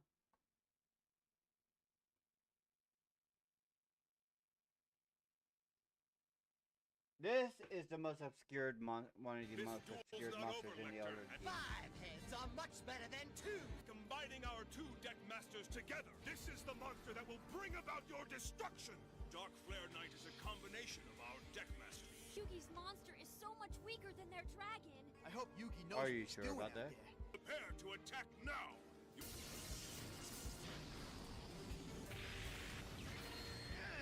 How can you two still be standing? It prevents me from losing life points when it's destroyed. Mirage Knight is then summoned. That's your new deck master? Mirage Knight has a special effect as well. Attack his dragon. It is able to absorb all of the attack points of... What? Oh no! Mirage Knight is a creature of light. This duel's done. That's funny. This duel's not over, Lecter. At 5 heads. Moichiro, can you drink? What happens if an officer gives an order that all the enlisted know will get somebody injured? Afghanistan, 2010. Forward Operating Base Shank. Our new lieutenant, fresh from West Point, decided he knew better than soldiers with 3 combat tours. Intelligence reported IED activity on Route Blue, same road where we'd lost 2 vehicles the previous month. EOD hadn't cleared it yet. Standard protocol was to avoid until sweep teams finished. Lieutenant Marcus calls a briefing. We're taking Route Blue tomorrow. Direct path to the village. Show these insurgents we won't be intimidated. Sergeant First Class Williams, 20 years in the Army, speaks up. Sir, that road hasn't been cleared. High probability of explosive devices. I reviewed the intelligence, Sergeant. The threat level is acceptable. Staff Sergeant Davis tries next. Sir, we lost Johnson and Martinez on that exact stretch 2 weeks ago. The locals are telling us to stay away. Are you questioning my tactical assessment, Staff Sergeant? The room goes quiet. Every enlisted man knows what's coming. This butter bar is about to get someone killed to prove a point. Specialist Morgan, our medic, raises his hand. Sir, what's our casualty evacuation plan if we hit an IED? That's defeatist thinking, Specialist. We're not going to hit anything. Williams tries one more time. Sir, request permission to speak privately. Negative. My decision is final. We move at 0600. After the meeting, Williams calls the company commander. Explains the situation. Captain agrees the route is dangerous, but says the lieutenant has operational authority. Document your concerns, Sergeant. Follow orders. That's all we can do. So Williams writes everything down. Creates a paper trail. Has every soldier sign a statement acknowledging the danger. Covers his ass and theirs. Morning comes. 4-vehicle convoy loads up. Everyone wearing full armor saying prayers. Williams positions the most experienced drivers, puts the new guys in the safest spots. 5 kilometers in, the lead vehicle hits a pressure plate IED. Massive explosion. Vehicle flips completely over. 3 soldiers inside. Corporal Jackson, the driver, dies instantly. Private First Class Lee loses both legs. Specialist Brown survives with traumatic brain injury. Medevac takes 40 minutes through hostile territory. Lee nearly bleeds out twice. Brown stops breathing during transport. Lieutenant Marcus stands over the wreckage, shaking. Keeps saying, this wasn't supposed to happen. Like reality should conform to his academy training. Investigation begins immediately. Williams provides his documentation. Every conversation recorded. Every warning ignored. Clear pattern of negligence. The family sue. Military legal system gets involved. Lieutenant Marcus faces court-martial for negligent homicide and failure to follow established safety protocols. His defense? I was exercising command authority, making tactical decisions based on available intelligence. Prosecution counters with expert testimony. Shows how Route Blue was known danger. How standard procedure required EOD clearance. How experienced NCOs tried to prevent disaster. Williams testifies at court-martial. Presents his documentation. Explains how enlisted personnel attempted to prevent needless casualties through proper channels. Sir, we tried everything short of mutiny. Lieutenant ignored established procedures, disregarded local intelligence intelligence and refused expert advice from seasoned combat veterans. Lieutenant gets reduced to private, dismissed from service, 5 years in military prison. His West Point career destroyed by arrogance and inexperience. But Jackson is still dead. Lee will never walk again. Brown struggles with memory problems and constant headaches. The unit never recovers. Trust in leadership shattered. Soldiers start questioning every order, wondering if their officers care more about careers than lives. Williams retires the next year, can't handle the guilt, says he should have refused the order, taken the court-martial himself. Better one sergeant in prison than 3 good soldiers destroyed. New protocols implemented. NCOs get more authority to challenge dangerous orders. Safety concerns require written responses from commanding officers. But it's too late for Jackson's family. His kids will grow up without a father because some lieutenant needed to prove he was in charge. That's what happens when officers give deadly orders. Sometimes they get away with it. What happens if an officer gives an order that...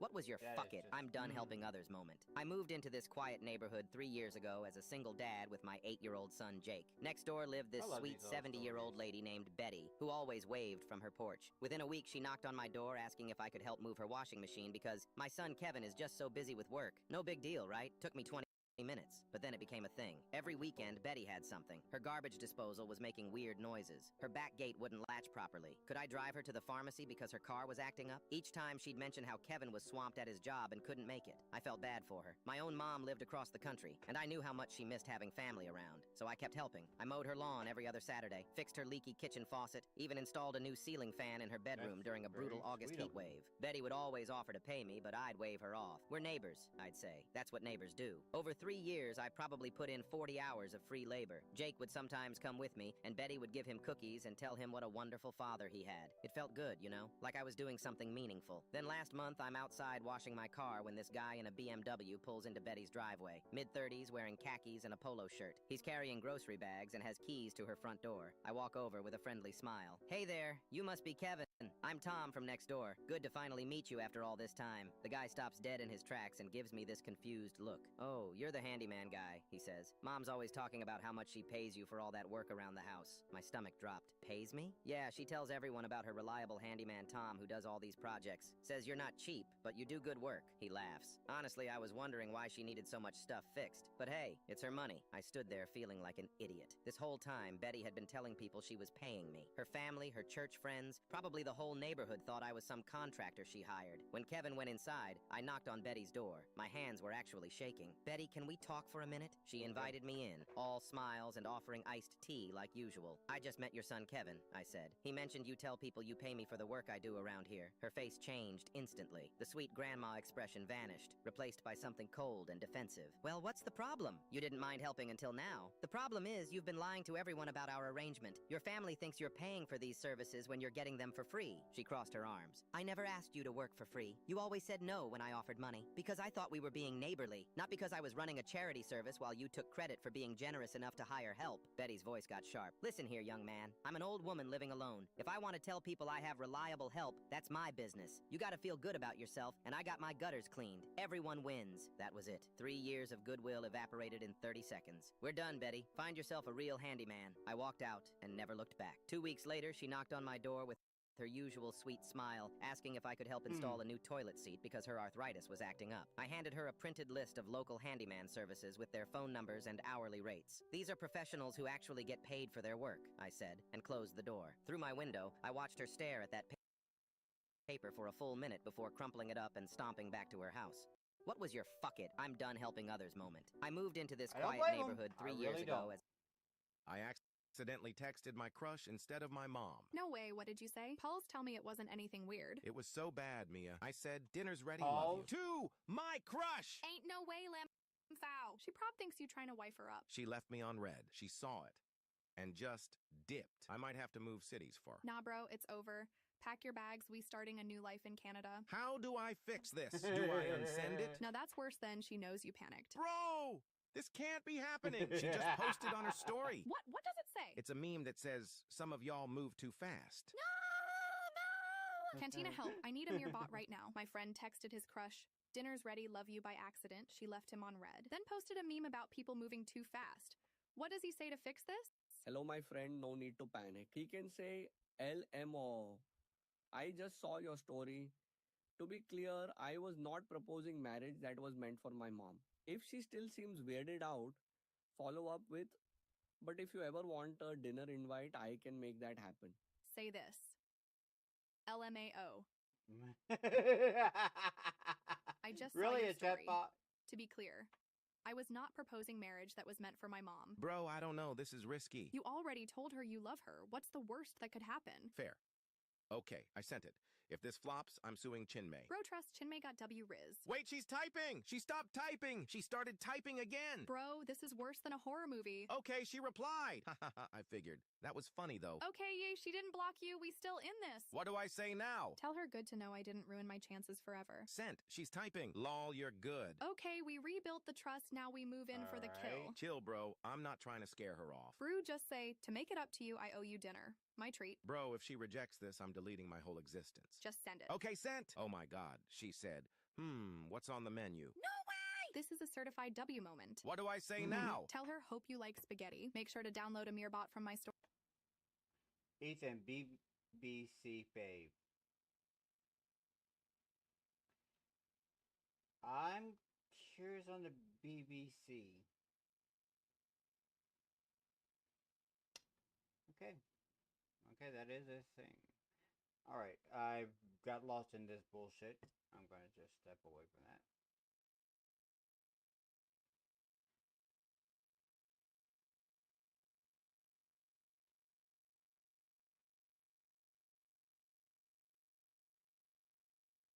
Ew. The titles. But that's... Hello, Jinzo.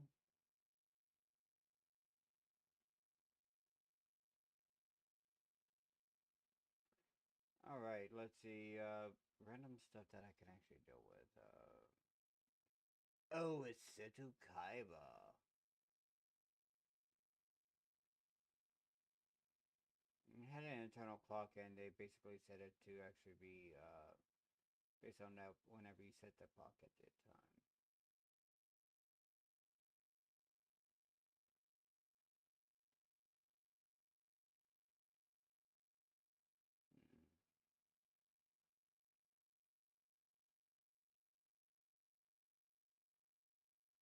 I don't know if that's actually horrifying. Although I'm probably going to end up like the teacher-ish.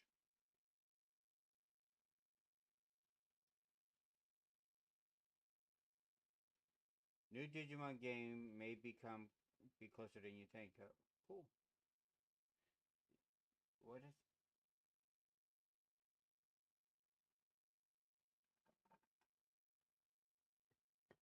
I don't care. Yu-Gi-Oh! Original, yes. Musk could face consequences if he backs Democrat candidates. Ah, Mari, there we go. I want to see her reaction to this.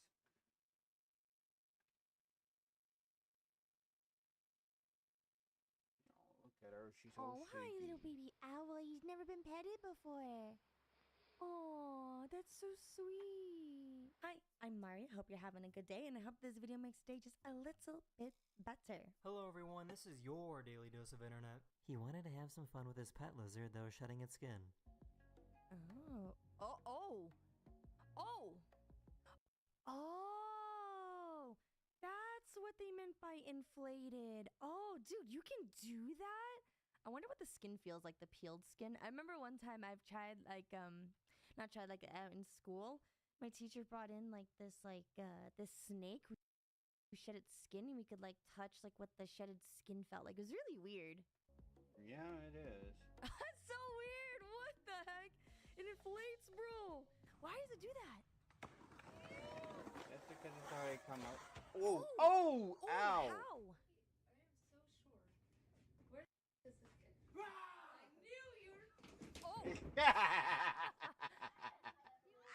So funny.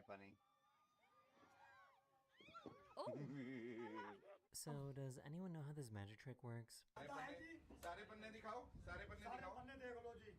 there was a page there earlier. It was colored. Okay. There was one page that was colored. Wait, hold on. What?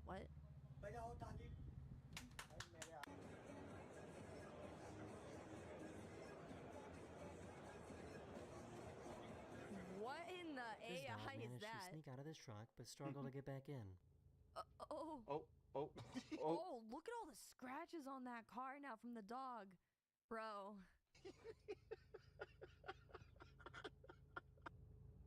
He's trying. Help! Oh! You okay, bro? Oh! Oh! Get him! Get him!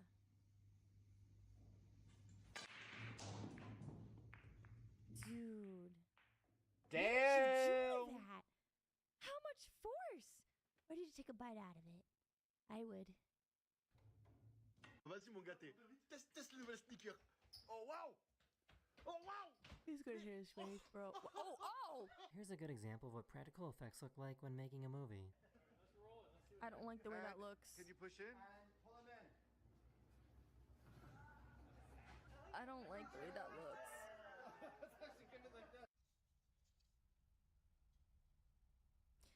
How I get past the worst sound in the world.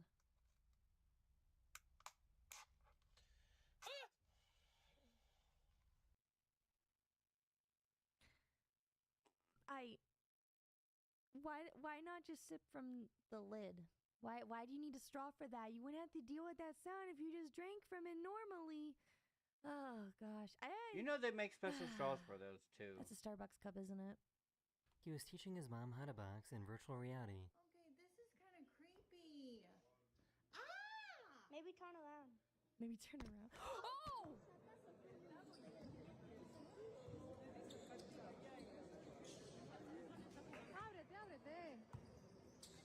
Okay, good looks, good looks. Whoa! Looks! Let's look at that! And that's the reason why I hit. Oh! Oh! Yep, yep. That That's funny. No way, no way. Whoa! Stuff It's I kind of will like never a water do. slide. Okay. That is sick, though.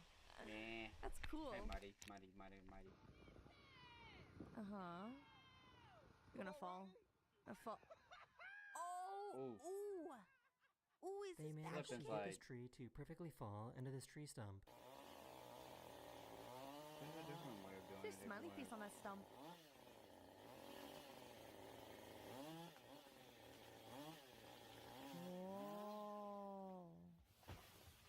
Oh, that was perfect. She managed to teach her cat how to clap. Aw, look at that. Look at him. He doesn't know you exist. Look, but he knows how to clap. Oh, he's doing it. What is that? Popcorn. Egg? Oh. That's your treat, bro. Dude. Me, when like anyone when anyone shares their snacks or gives me money, I just slowly back away. Poor bear got stuck with toilet paper stuck in his butt. Ew. Ew, same though, but ew. Oh, okay. Buenos dias. Buenos dias. Morning. A few days ago, this weird comet thing was spotted flying over Los Angeles. That was an hour ago. Whoa. Don't know if it's still. That's crazy. What? Yeah, Los Angeles? That's crazy. I am looking into that. All that What's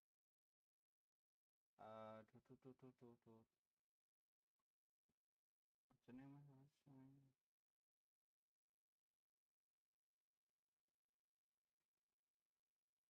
Description.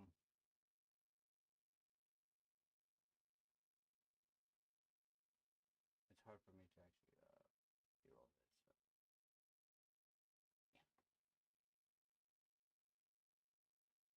Showing me again the way on.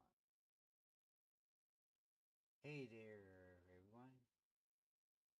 Okay, there she is.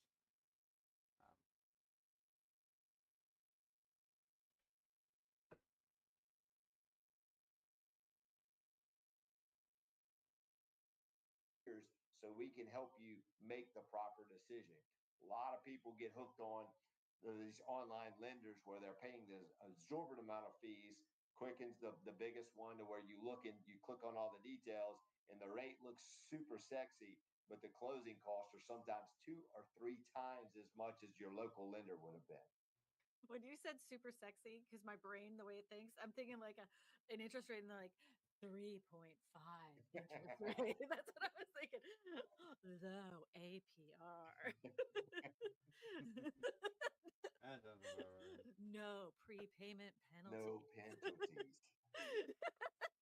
So, we got another call. that came in. We're going ahead and put that up on the screen. Eric says, I can't wait to hear about Christina's Amazon home build goes. I'm very excited. I'm very fortunate. A guy in the area was willing to let me put this house on his land. And he actually already has utilities, even a driveway. I mean, it was all, he thought I was full of crap. I thought he was full of crap. We met each other. We're like, I can't believe this is happening. He's like, I can't believe you're doing this. I'm like, we're doing it. We're doing it. Let's I'm go. so excited. So excited. All right. What's our next call, Eddie? Amazon house, huh? Daryl, Pensacola, Florida. I feel like I'm locked out. My income is $50,000, and homes that used to cost $150 or $250, and I don't know. I'm just complaining about it, I guess. My dream is to live in a barnuminium. That's all I got. Oh, okay. So I understand your frustration, especially when you do see home prices the way they were. I mean, my very first house that I ever bought was $135,000, and now Eddie and I looked at it, and it's nearly $500,000. Ridiculous, ridiculous. My Right. parents bought a house in Atlanta years ago, and now it's over $850,000. Ridiculous. The thing is that you got to find a different way. And like looking at barndominiums are really cool. Remember we were talking earlier in this live stream about infrastructure, right? For a barndominium infrastructure, it's a lot different than, let's just say, a mobile home or a modular home.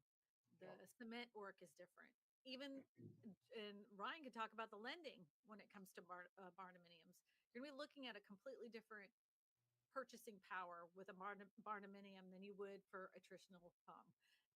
Can you talk a little bit about lending with a barndominium, Ryan? Yeah, so we do it, but it can certainly be tough. Your biggest thing that you have to make sure on barndominiums or any type of alternative style of a house is, do you have the comparable sales to support the value? If not, you could actually have to come out of pocket with more money down. I'd love to speak to this really quick. Interesting.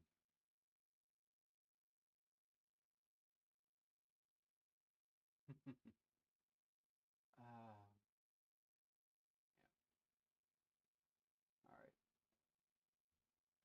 All right, guys. Who the hell am I talking to?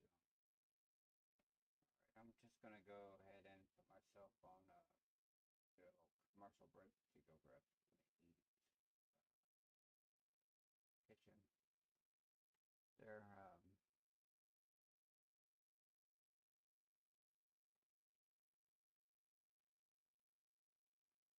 So yeah, you guys enjoy this. I'll be right back.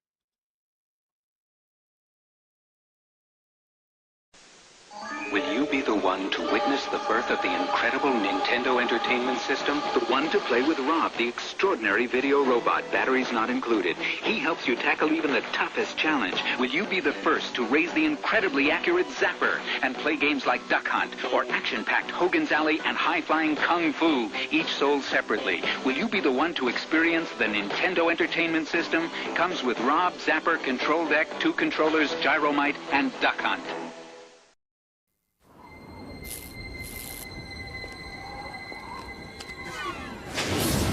Decide to step up to this kind of power, this kind of challenge, this kind of flying, crashing feeling. When you decide to get serious, there's only one place to come: the games of Super Nintendo. No one else creates this kind of experience, because no one else creates these kinds of games. Now you're playing with power, superpower. Young Bobby Engels has a problem. He needs to earn the respect of his peers. So he gets Sega Genesis, the ultimate action system. And then he buys Mortal Kombat, the arcade edition, and the all-new Shinobi 3, and Marvel's X-Men. Now, things are pretty much okay. I said chocolate chip. Say it. Say it. Me and you and me, no matter how they toss the dice, it had to be the only one for me is you. Happy together. Something's gone wrong in the happy-go-lucky world of Nintendo. Introducing Super Smash Brothers, where all your favorite characters go toe-to-toe in one 4-player star-studded slam fest. Only on Nintendo 64.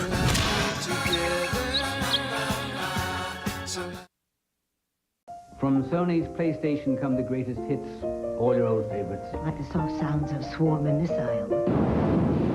And the gentle crack of Sophia's whip. Even the hilarious antics of Sweet Tooth, that lovable clown. All for just $24.99 each, but wait. There's more? That's right, the PlayStation is a mere $149, and you can also get leading titles. Like Crash Bandicoot and Jet Moto. For just $49.99 and less. You are not ready. There once was a town that worked so hard, there was just no time for play. But that all changed on this one particular day.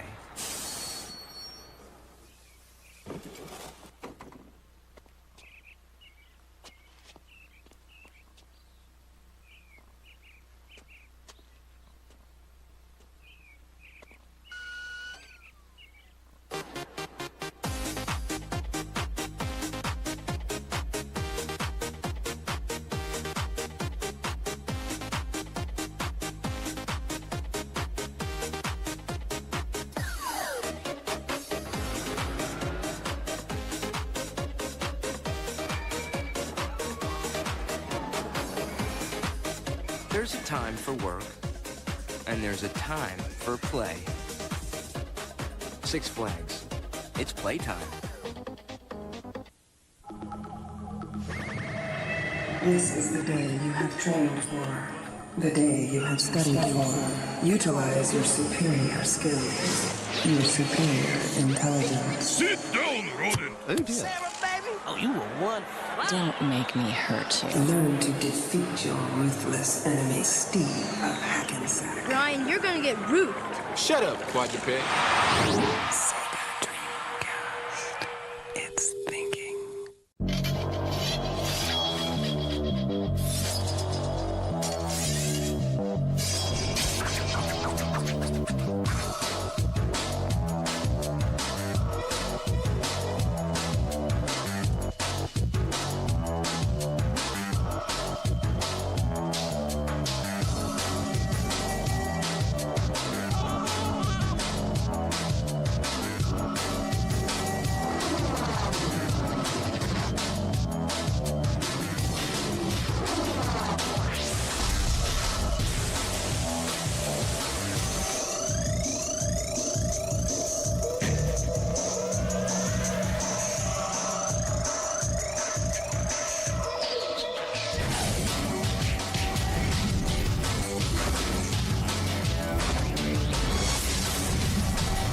Nintendo GameCube.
Billy Gibson is thinking about getting an Xbox. He's thinking about the 70 incredible titles like Spider-Man and MotoGP. He's thinking about Xbox's awesome graphics and gameplay. What he's not thinking about is landing the 50-50 grind.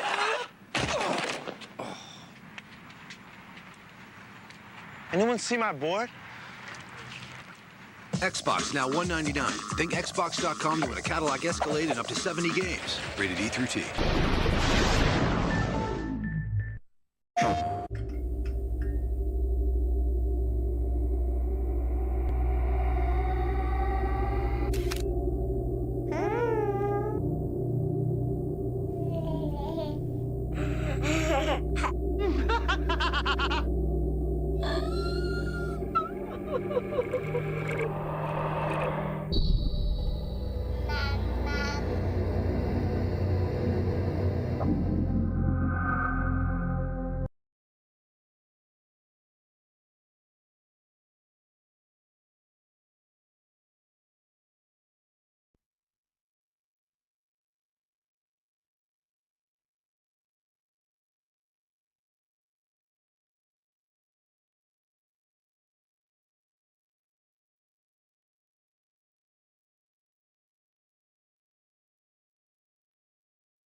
course, we have to ask ourselves, who is behind this game and what's their history? What do they have to bring to the table? Well, it's not a whole lot so far. And it's pointing all of the signals in the same direction as many different games like Concord or Dustborn that have failed with a similar sort of build-up like this game is having. So this game is being developed by Nyamakop, which is a South African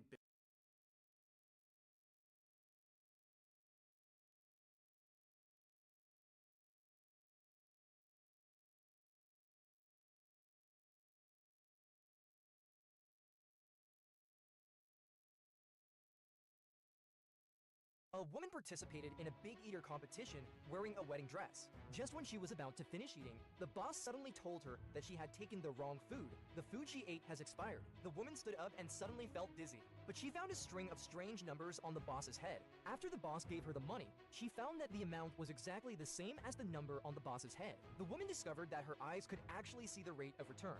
Then she came to a lottery store. She used all the prize money she had just won to buy lottery tickets. She saw that there were also some numbers appearing on the lottery tickets. The woman picked out the lottery tickets with numbers on them. The customer on the side thought that she definitely couldn't win the lottery and showed off to the woman that he had just won $300. And when the woman scratched off the first one, she found that she had won, but it was only $500. Then she scratched off the second one, and this one actually won $50,000.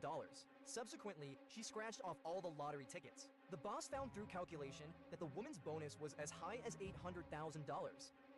A woman participated in a big People who've been kidnapped, how did you survive? When I was 12, my stepdad's friend Jacob offered to drive me to soccer practice while my mom was working a double shift at the hospital. I'd met him dozens of times at family barbecues over the past 2 years. Seemed like the most normal guy ever. The drive started completely normal. We were talking about my upcoming championship game against and how nervous I was about playing goalkeeper for the first time. Jacob was giving me tips about watching the ball and staying focused. Then he missed the turn to the sports complex. Just need to make a super quick stop first, he said casually, pulling into this rundown apartment complex I'd never seen before on the sketchy side of town. That's when my stomach absolutely dropped and alarm bells started going off. He led me upstairs to the apartment, told me to wait in the back bedroom while he grabbed something important, then locked me inside. The room had thick blackout curtains covering every window, a stained mattress on the floor, empty food containers everywhere, and this overwhelming smell of cigarettes mixed with something sharp and chemical that burned my nose and made my eyes water. Through the paper-thin walls, I could hear him making phone call after phone call for hours. "Yeah, the package is here and ready for pickup," he kept saying in this cold voice I'd never heard before. "Tomorrow night, same location as always. Bring the usual amount." He was discussing detailed delivery schedules, meeting times with people named Snake and Tommy, and kept referring to the kid, which I slowly realized with growing horror was me. I was shaking uncontrollably, but tried to force myself to stay calm and think clearly about escape options. My grandpa, a decorated Vietnam veteran with 2 Purple Hearts, had spent years telling me detailed army stories and teaching me old-school survival skills during our weekend fishing trips. "When you can't overpower the enemy, you outsmart them every single time," he'd always say, while demonstrating how to pick locks using bobby pins, paper clips, and even guitar strings. I frantically searched every corner of the room and finally found a bent bobby pin wedged under the rusty radiator near the window. For the next 4 grueling hours, I worked methodically on the door lock exactly like Grandpa had taught me, all while listening to Jacob's increasingly disturbing phone conversations about buyers, transport routes, special clients, and premium merchandise. The conversations got progressively darker and more detailed. He mentioned specific prices, age ranges, pickup locations across 3 different states, and something about a warehouse downtown. I realized this wasn't just about me. This was a massive criminal operation. In the evening, Jacob got another call that made him angry. Someone named Tommy was complaining about damaged goods from the last shipment. Jacob started yelling about quality control and threatened to find new suppliers. That's when I heard him mention other kids by name: Maria, Michael, Jessica, and I felt sick. Finally, I heard the lock mechanism click open. I crept out silently and saw his phone charging on the kitchen counter next to takeout containers. Jacob was in the bathroom with the shower running and music playing loudly, so I grabbed the phone and hid inside the narrow hallway closet behind heavy winter coats. I dialed 911 with trembling fingers and whispered absolutely everything: the exact address, every single conversation I'd overheard about deliveries and buyers, the chemical smell, and the names of other kids I'd heard mentioned. The dispatcher, a calm woman, kept me on the line for 40 minutes, telling me to stay completely hidden, breathe slowly, and give updates on what I could hear. When police finally swarmed the building with SWAT teams, they found Jacob with industrial amounts of substances, fake IDs, and evidence of a trafficking operation spanning half the country. People who've been kidnapped, how did you survive? When I was 12, every morning when that woman drank raw egg,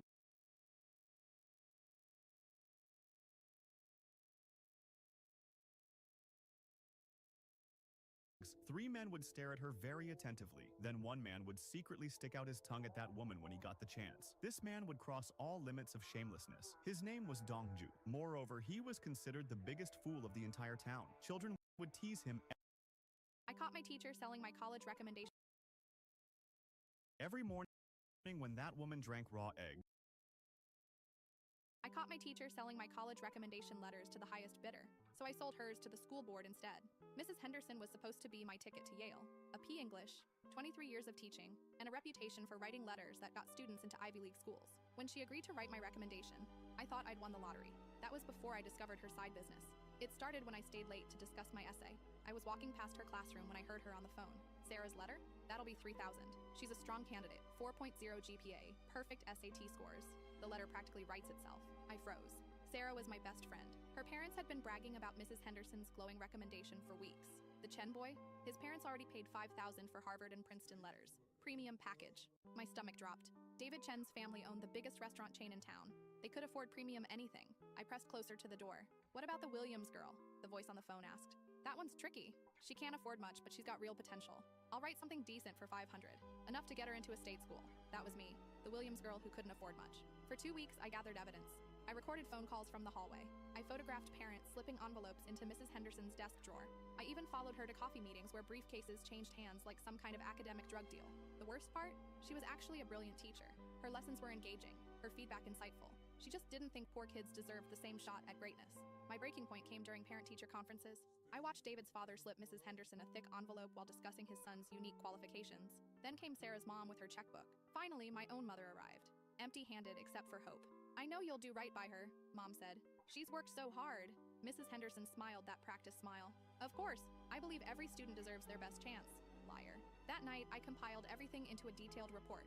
Call recordings, photos of money exchanges, a spreadsheet tracking which students got premium letters versus budget versions. I cross-referenced acceptance rates with family income levels. The pattern was damning.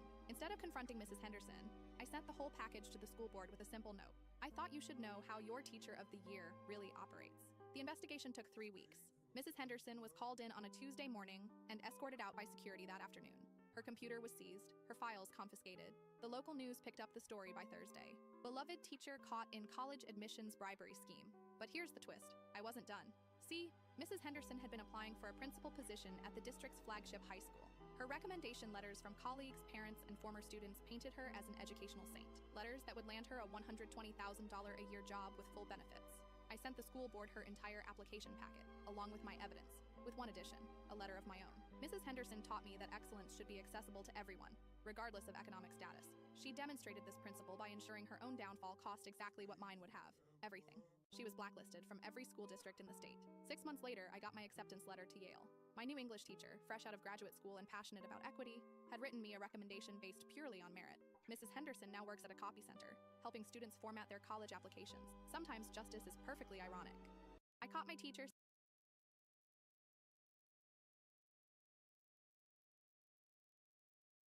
What's something your parents did that you didn't understand until later? My mom had this weird obsession with taking pictures of everything I owned before throwing it away. Every broken toy, every outgrown shirt, even random drawings I made. She'd carefully photograph them all. It drove me insane. Mom, just throw it away! I'd yell when she'd spend 20 minutes arranging my old soccer cleats for the perfect shot. She'd just smile sadly and keep clicking away with her ancient digital camera. Even worse, she had this massive folder on her computer labeled Noah's Things, where she stored all these pictures. Sometimes late at night, I'd catch her scrolling through them, wiping tears from her eyes. I thought she was just being dramatic and overly sentimental. When I turned 13, it got really embarrassing. She photographed my old superhero bedsheets before replacing them with grown-up ones. Even my old stuffed penguin Waddles got a full photo shoot before being packed away in the attic. My friends started noticing. One time, Perry came over just as Mom was photographing my old school backpack. "Dude, what's your mom doing?" he whispered. I wanted to disappear into the floor. "Just ignore her," I mumbled. She's weird about throwing stuff away. The real breaking point came during my room cleanup before freshman year. Mom insisted on photographing everything, even old birthday cards and broken pencils. It took 3 times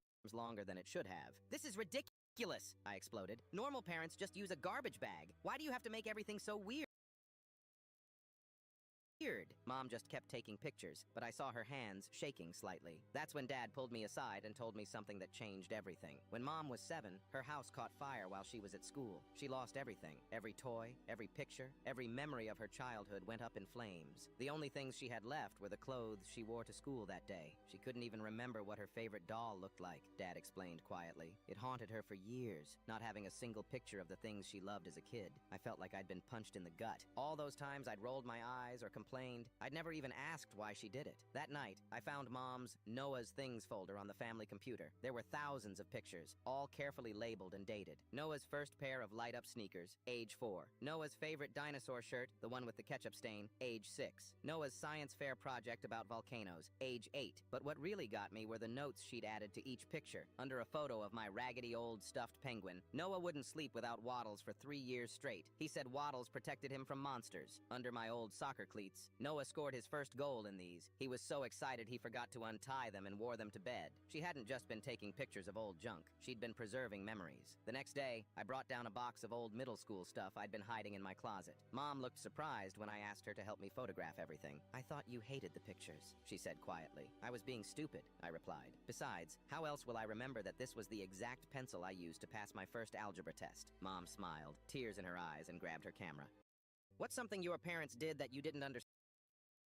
What immediately tells you someone is a trashy parent? I was 16 when I got my first job at Chuck E. Cheese, and what I witnessed during one birthday party still makes me sick to my stomach. It was a busy Saturday afternoon when this family came in for their daughter's 7th birthday party. The little girl, Sophia, was absolutely glowing with excitement. She had on this sparkly princess dress and kept telling everyone it was the best day ever. Her dad seemed normal enough. He was setting up decorations, organizing games, making sure all the kids were having fun. But her mom was different. She showed up an hour late, dressed like she was going to a nightclub, not a kid's pizza party. The first thing she did was start complaining. The table wasn't big enough. The pizza was taking too long. The music was too loud. Nothing was good enough for her princess.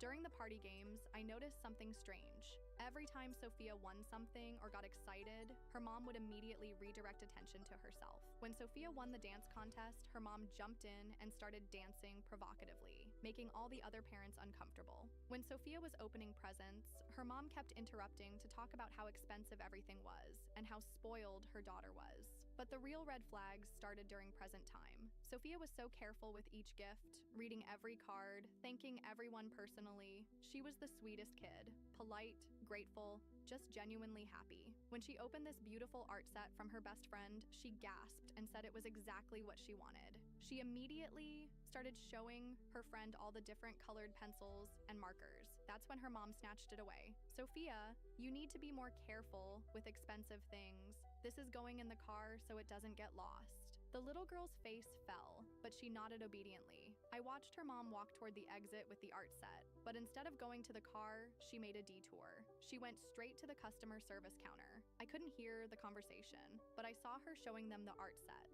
pointing at the receipt, gesturing dramatically. The manager looked confused, then reluctant, then finally handed her cash. She had returned her daughter's birthday present for money at her own kid's party, but it got worse. When Sophia asked about her art set later, her mom told her it was safe in the car and they'd get it out at home. The little girl believed her completely, even telling her friend how excited she was to use it later. As the party was winding down, I was cleaning nearby tables when I overheard her mom on the phone in the corner booth. She was talking to someone about bills, about being behind on rent, about needing cash fast. Then she said something that made my blood freeze. Don't worry, I got some money today. Sophia's party paid for itself. These other parents buy such expensive gifts, and she's too young to remember what she got anyway. She had planned this. She threw her daughter a birthday party specifically to collect presents to return for cash. But the absolute worst part came at the very end. As they walked away, I heard Sophia quietly ask, "Mommy, when we get home, can we get my art set from the car?" "We'll see, baby. We'll see." Her own mother had turned her daughter's joy into a business transaction. What immediately tells you someone is a trashy parent?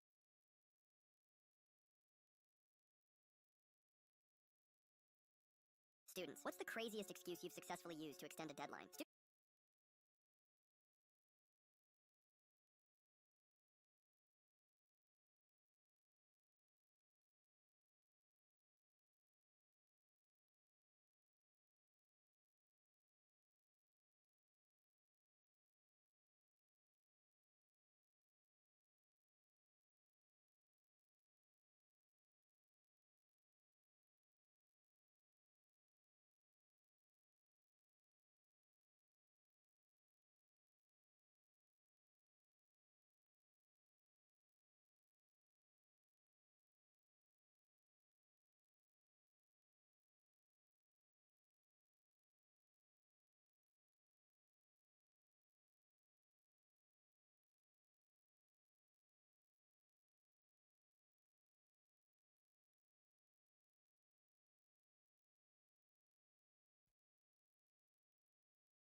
Imagine my shock. The Daily Show did a segment about me. Oh, boy. Now's an opportunity to rag on The Daily Show. Now, here's the fun part. First, most of you don't even know who Jordan Klepper is. And if you do, well, you probably don't watch The Daily Show if you're watching this show. But, fine, whatever. I'm going to say this before I get started. I am deeply honored to have a smear piece by The Daily Show, which just increases the Tim Pool search engine optimization. There is some weird obsession with me. Man, I live in this world where there are people talking about Q ratings and attention. Bad press is good. This is what people say all the time. I don't do that, right? What I mean to say is, this is a constant conversation in PR, publicity. They talk about how many people are talking about you and are you pissing people off? And I'm like, dude, I come in here, I talk about things that I care about, but they're talking about me again. So it's not bad, but I do despise it. I hate it. I really just don't like to be involved in this stuff. But considering they want to smear me I don't get it. Let me just say this. Of what political consequence am I for The Daily Show? Wow. I don't even get that many views. Come on. Hey, Daily Show. Go make fun of Benny Johnson. No, I'm kidding. What up, Benny? Let me play this for you. It's 6 minutes long. And I don't care to play I guess I should play the beginning. But I'm going to provide my commentary on the clips they bring up because I'm not wrong in any of it. Let's roll. Oh, it's muted. Staff will be called the new media seat. We have an individual in our new media seat today. His name is Tim Pool. Guys, hold on. Why were they laughing? No, seriously. Look, if they don't know who I am, and she says we've got someone in the new media seat, and then it just shows me, the audience immediately started laughing. Here's why I highlight this. They don't know who I am. Listen, I got to be honest. I'm famous, but I'm not that famous. Look at Jordan Klepper's face like, oh, they're laughing. No, it's because they told the audience to laugh because the purpose of the laugh track is to create a narrative. Tim Pool looks funny. You want to play that game? I'll play that game. He said I dress like like I bought my clothes from Hot Topic. That would be because you're kind of correct. It's Zoom. Well, actually, this is an awesome bearskin fleece sent by a sponsor. But anyway, let's play. Okay, all right. Lovely to meet you, Tim Pool, a YouTuber, and I'm assuming former GameStop employee.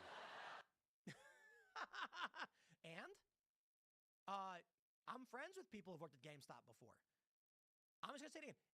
And, this is the issue. They want to try and win back the working class and regular people. I'm going to John Fetterman route. There's a reason Fetterman dresses down. And I've told conservatives, don't rag on the guy. He's trying to make it look like he's a regular dude. Now, I don't dress like this trying to look like a regular dude. I just have utter disdain for suits and the pretense of wearing one. I'm not a conservative, but carry on, sir. Now, his head might be cold, but he's in the hot seats. Let's hear him hold this administration's feet to the fire. Many of these organizations that are represented in this room have marched in lockstep on false narratives, such as the Very Fine People hoax, the Covington smear, and now what's being called the Maryland Man hoax. I'm wondering if you could comment on that unprofessional behavior. Wow. Yeah. Wow. Now that's a great question. It is. Everyone in this room sucks. Do you care to comment? Oh, yeah. Because the idea that journalism only exists to be adversarial to politics is the stupidest thing imaginable. The idea is that news media is supposed to be, the fourth estate. We challenge power. And what happens when the entirety of the news media is marching in lockstep? At what point does someone say, why? Care to comment? My point was that Carolyn Leavitt, largely, the Trump administration, allows these people, and they have preferred access for some reason. Donald Trump does interviews with these people. They lie all the time. Carry on, sir. Okay, so the Trump administration has brought in the perfect weapon. Someone who can attack the media from within the media. No, actually, we have been requesting repeatedly to the White House for access to interviews, and we got approved for several interviews, notably with Sebastian Gorka, Kristi Noem, and Secretary of Transportation Sean Duffy. We went down And then they said, we do have an availability in the media seat while you're here. So it was us asking them like any other media organization. Now, to be fair, they did mention the seat was available as I had made the trip down to D.C. But I would just say, fair point in this regard, we were asking them when we could get these interviews. He's like a wolf in sheep's clothing if that clothing came from Hot Topic. Zoomies! Okay? Zoomies.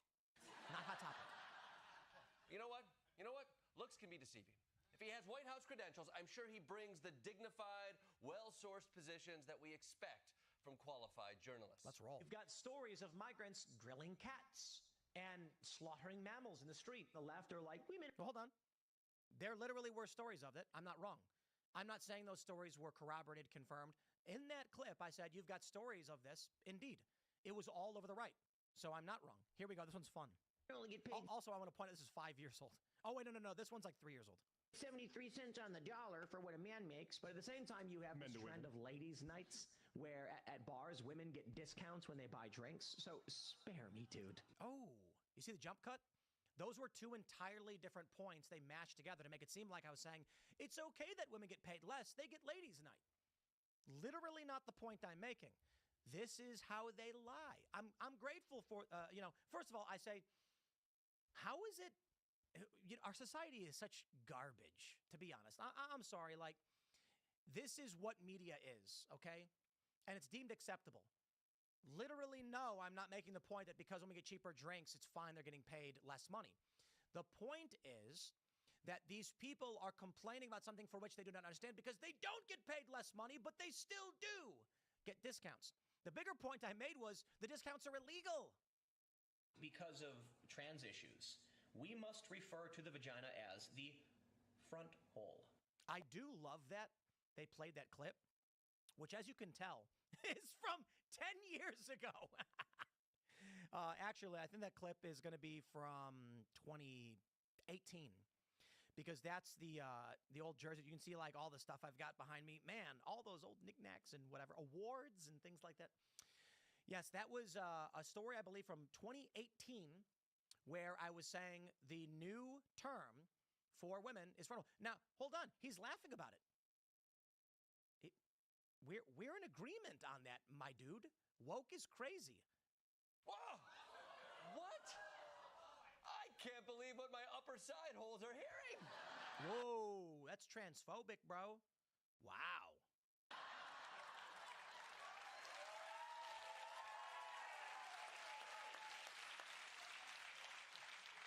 My middle face hole is a game. My back hole is clenched. We're in complete agreement on you mocking trans people, I guess. Jordan Klepper, I didn't expect you to go this ham against the trans people. Are we all caught up here on how we're doing? I guess. But you know what? This is just how new media talks. If you're offended by that, you're stuck in the old legacy media world and don't understand what an alpha this guy is. He's cool, tough, and you know what? The ladies love him. I am married. We're going to end up with a generation of women who view almost all men as inadequate. I think it's crazy that I'm about... And what's the context there? The context there is a report, scientific research studies, as well as news articles writing about it, where they interviewed women who said, I can't find a man who makes as much money as I do. The point being, if you are one of these women, if we are, and this is 5 years ago, mind you, we were talking about this, there are women who want to find a man who's going to provide for them beyond what they already get, literally what's in those studies. All I said was, and it's funny, listen, let me put it this way. Milquetoast fence sitter over here, largely what I'm doing is just adding a grain of sand on top of what was already reported or opined upon. I don't consider myself to be a great thought leader for most things. I'm saying, wow, look at this story. If this is the case, women, there's going to be a generation of people who don't find men to be adequate. Here we go. Here's my favorite one from the left. I'm about to be 34 and I have no family. You know what the problem is, though? Yes. The point of what we were talking about is in the liberal space, men are not having families. Women can't find men because they have really high leftist liberal expectations. And in the context of being an urban liberal living in a big city, it's definitely not me. Mm-hmm. I think it's everybody else. And the point was, In the greater conversation, we're talking about how liberal women don't want to have families in their 20s. They want to have jobs. This is why women are appearing on the cover of magazines and saying, I'm going to freeze my eggs. They don't want to have families. So for me, in that capacity, what I was saying was the people that I had dated and been with were opting not to have families at that time. They were saying, I don't want to risk career right now. And I was like, okay.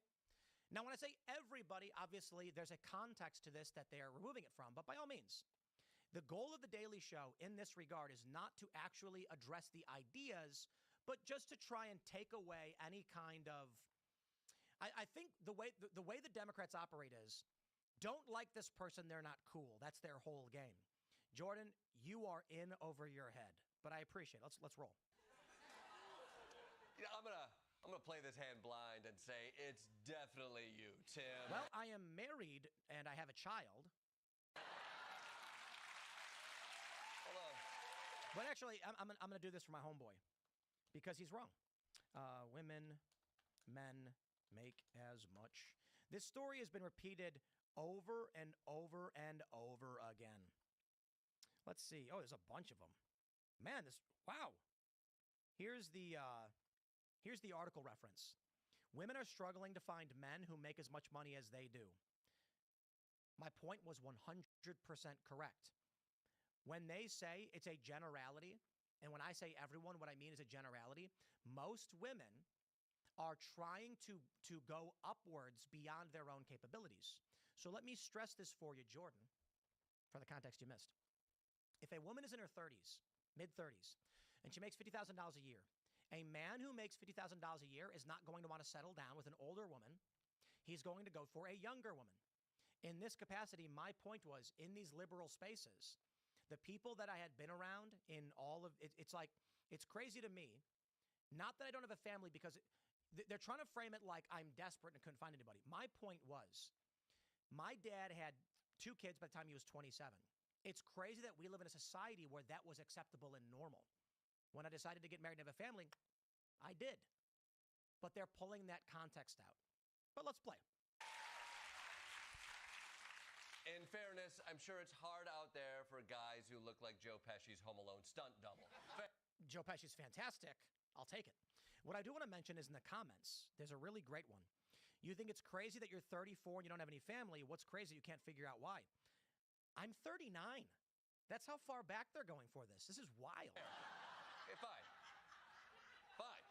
He's not great at analyzing his love life, but that doesn't mean he isn't great at analyzing the political landscape and telling Let's go. us not just what's happening, but what's going to happen next. Indeed. Like the predictions he made about January 6th, 2 days prior. Okay. First question, did I make a prediction about January 6th, 2 days prior?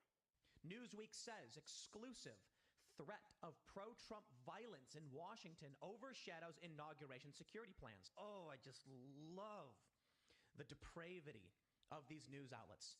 When did Trump tweet, go get violent and instigate? Wait a minute, was that a jump cut? Let's try that again. You see what they do here? Well, let me play. Violence. Trump said, be there, it'll be wild. What does that even, I'm having a party, everybody, you gotta be there, it's gonna be wild. What does that mean? The point was, they said pro-Trump violence. In the article, they talk about Trump was calling for violence. And I said, Trump didn't call for violence. He's saying, be there, it'll be wild. What does that mean? The assumption was that Trump was calling for violence. I didn't predict anything. Does that mean we're going to bring guns and it's going to be violent? No, it means we're going to have a party. Yeah! That's right, bro! And you know what they say, it ain't a party until somebody drops a deuce on Nancy Pelosi's desk. If only. Yeah, fine. So New Media's Tim Pool was wrong about January 6th. He's not a... New Media's Tim Pool. That was not a prediction of January 6th. It was me saying, stop claiming Trump was calling for violence when he didn't. That was descriptive. Mind reader, even though he dresses like a street magician. I'll take that one. Still, Tim can promise you this. He brings you the unbiased and unfiltered truth. The news you're getting comes straight from me and straight from the source. I don't have a political... Whoa. Hold on there, a gosh darn. Where is this? Oh, I know where that is. Holy crap. Yo! Yo, I'm like 27! I can't believe how old this clip is. It's before I even moved in. Look at this. Wow, man. In this room, you can see that like nothing is set up. There's like a painting on the ground. This is August of 2016. This is 9 years ago. I'm 30 in this. 9 years ago. Actually, I think it's is it 9? Yeah. This would have been almost exactly 9 years ago. From me and straight from the source. And that was because I was literally pre-podcast reporting on the ground. Here's one. I have a political agenda. Bringing that clip. This is amazing. They're going through like the entirety of my political career. This right here, you can see my Ferguson thing on the wall, the skateboards. This was in New Jersey, and this would have been 2017. So, wow. 2017. Political agenda. Bringing real news and not narrative to all. This one is going to be from 2020. And you can tell from the room that I'm in. So, old Timcast graphic back there. This is probably 2020. View it. Exactly.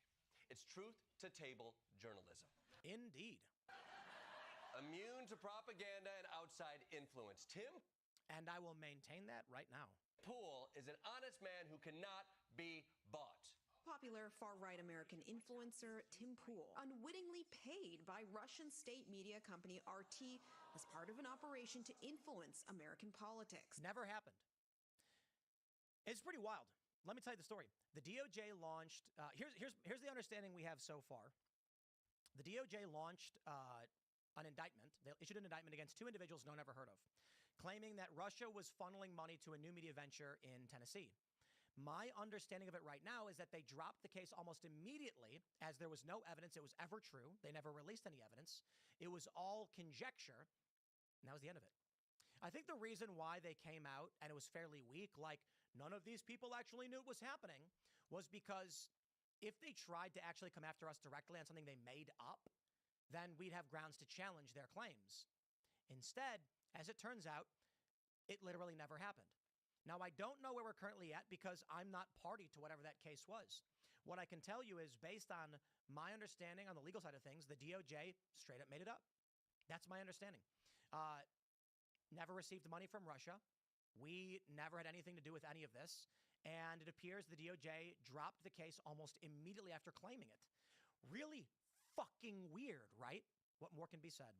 Poole promoting pro-Russian narratives on a host of issues. Like what? Are you saying I shouldn't trust a man who dresses like a divorced ghost hunter? What?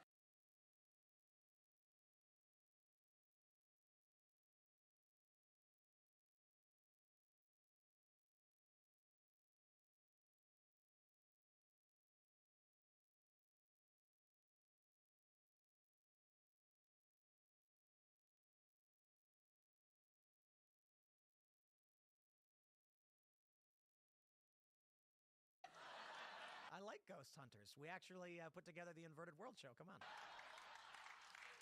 Whoa! Whoa! No! You know what? These news reports can say whatever they want to say, but I'm sure he's not blatantly shilling for Russia. Let's go! Let's go! Ukraine is the enemy of this country. Here we go, baby. I thank you for the opportunity every time to bring this story up, because what didn't they show you? They didn't show you this. Wait, hold on. CBS, where are we at? Bang. Here you go. Well, could it have been Germany seeks Ukrainian suspect in Nord Stream sabotage? That the report was Ukraine sabotaged NATO's access to natural gas? Ukraine is our enemy, being funded by the Democrats. I will stress this again. One of the greatest enemies of our nation right now is Ukraine. We should rescind all funding and financing, pull out all military support. What they do. And we should apologize to Russia. Wow. Now that is customer service. Hey, baby. When the Ukrainians are bombing our our access to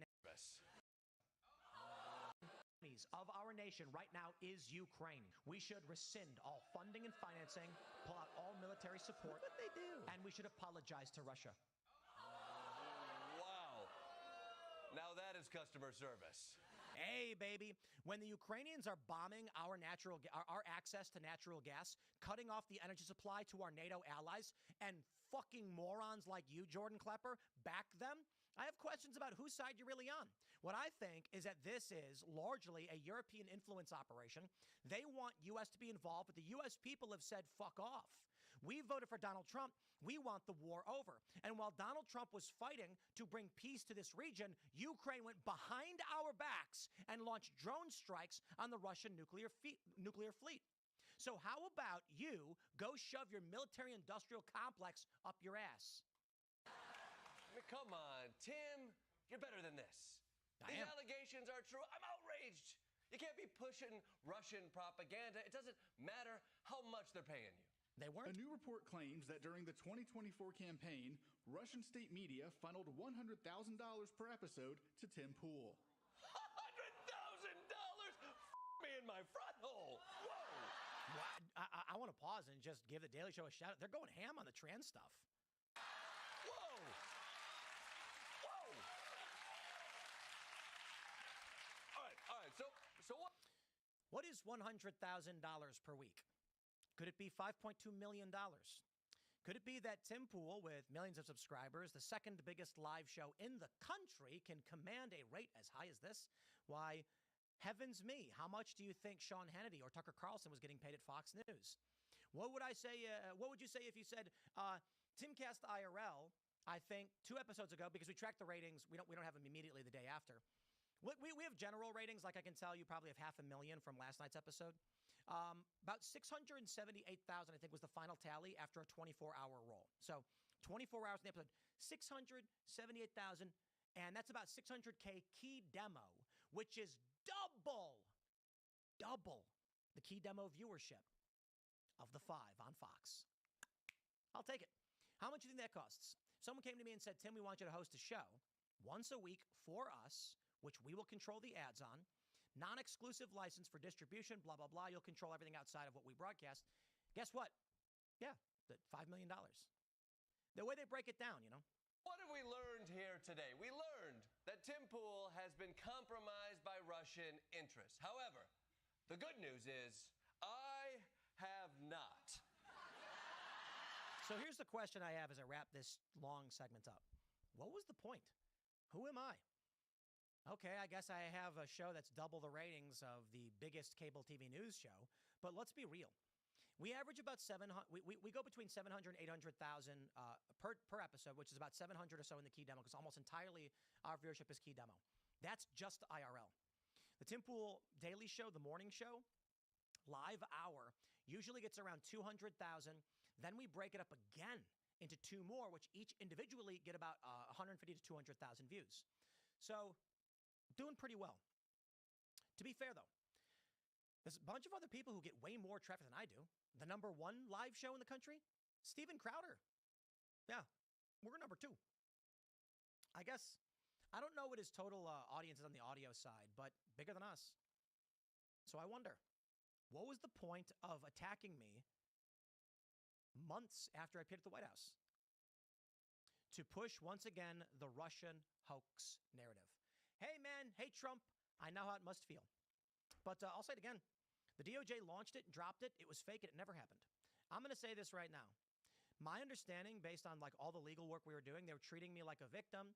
They were saying, you're not party to this. You're a victim of it. And our communications result, like the end thing that we learned, I'll just put it this way. There's still other people involved, so I got to wait for their statements because I don't know, was, they actually dropped this that you're not a victim. There's actually no case. You never received money from Russia. And I was like, okay. So it was a normal American business licensing deal that I do all the time? Yep. Why are they still lying? What was the point? I don't know. They never had any evidence of it. I had some people saying, Tim, you're really dumb for taking that deal. You made a mistake. And I thought to myself, like, man, should I have rejected that licensing agreement? It's an American company by a conservative personality who worked for a big conservative company. It's like any other deal I've been offered in the past. Did I get tangled up in a psyop to try and smear me and discredit me? Maybe. All I can really say is this. If an American company offers me a market rate deal negotiated by my lawyers, I'm going to say yes. Go fuck yourselves. I'm saying it to this guy. You know what I mean? What a weird reality we live in. Thanks for saying my name, though. I guess I'm important. I'm out of here, dudes. Thanks for hanging out, and I'll see y'all next time.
Hell yeah, the classic American diner. My friends, I'm coming to America.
This year. I know I say this all the time, but I cannot wait.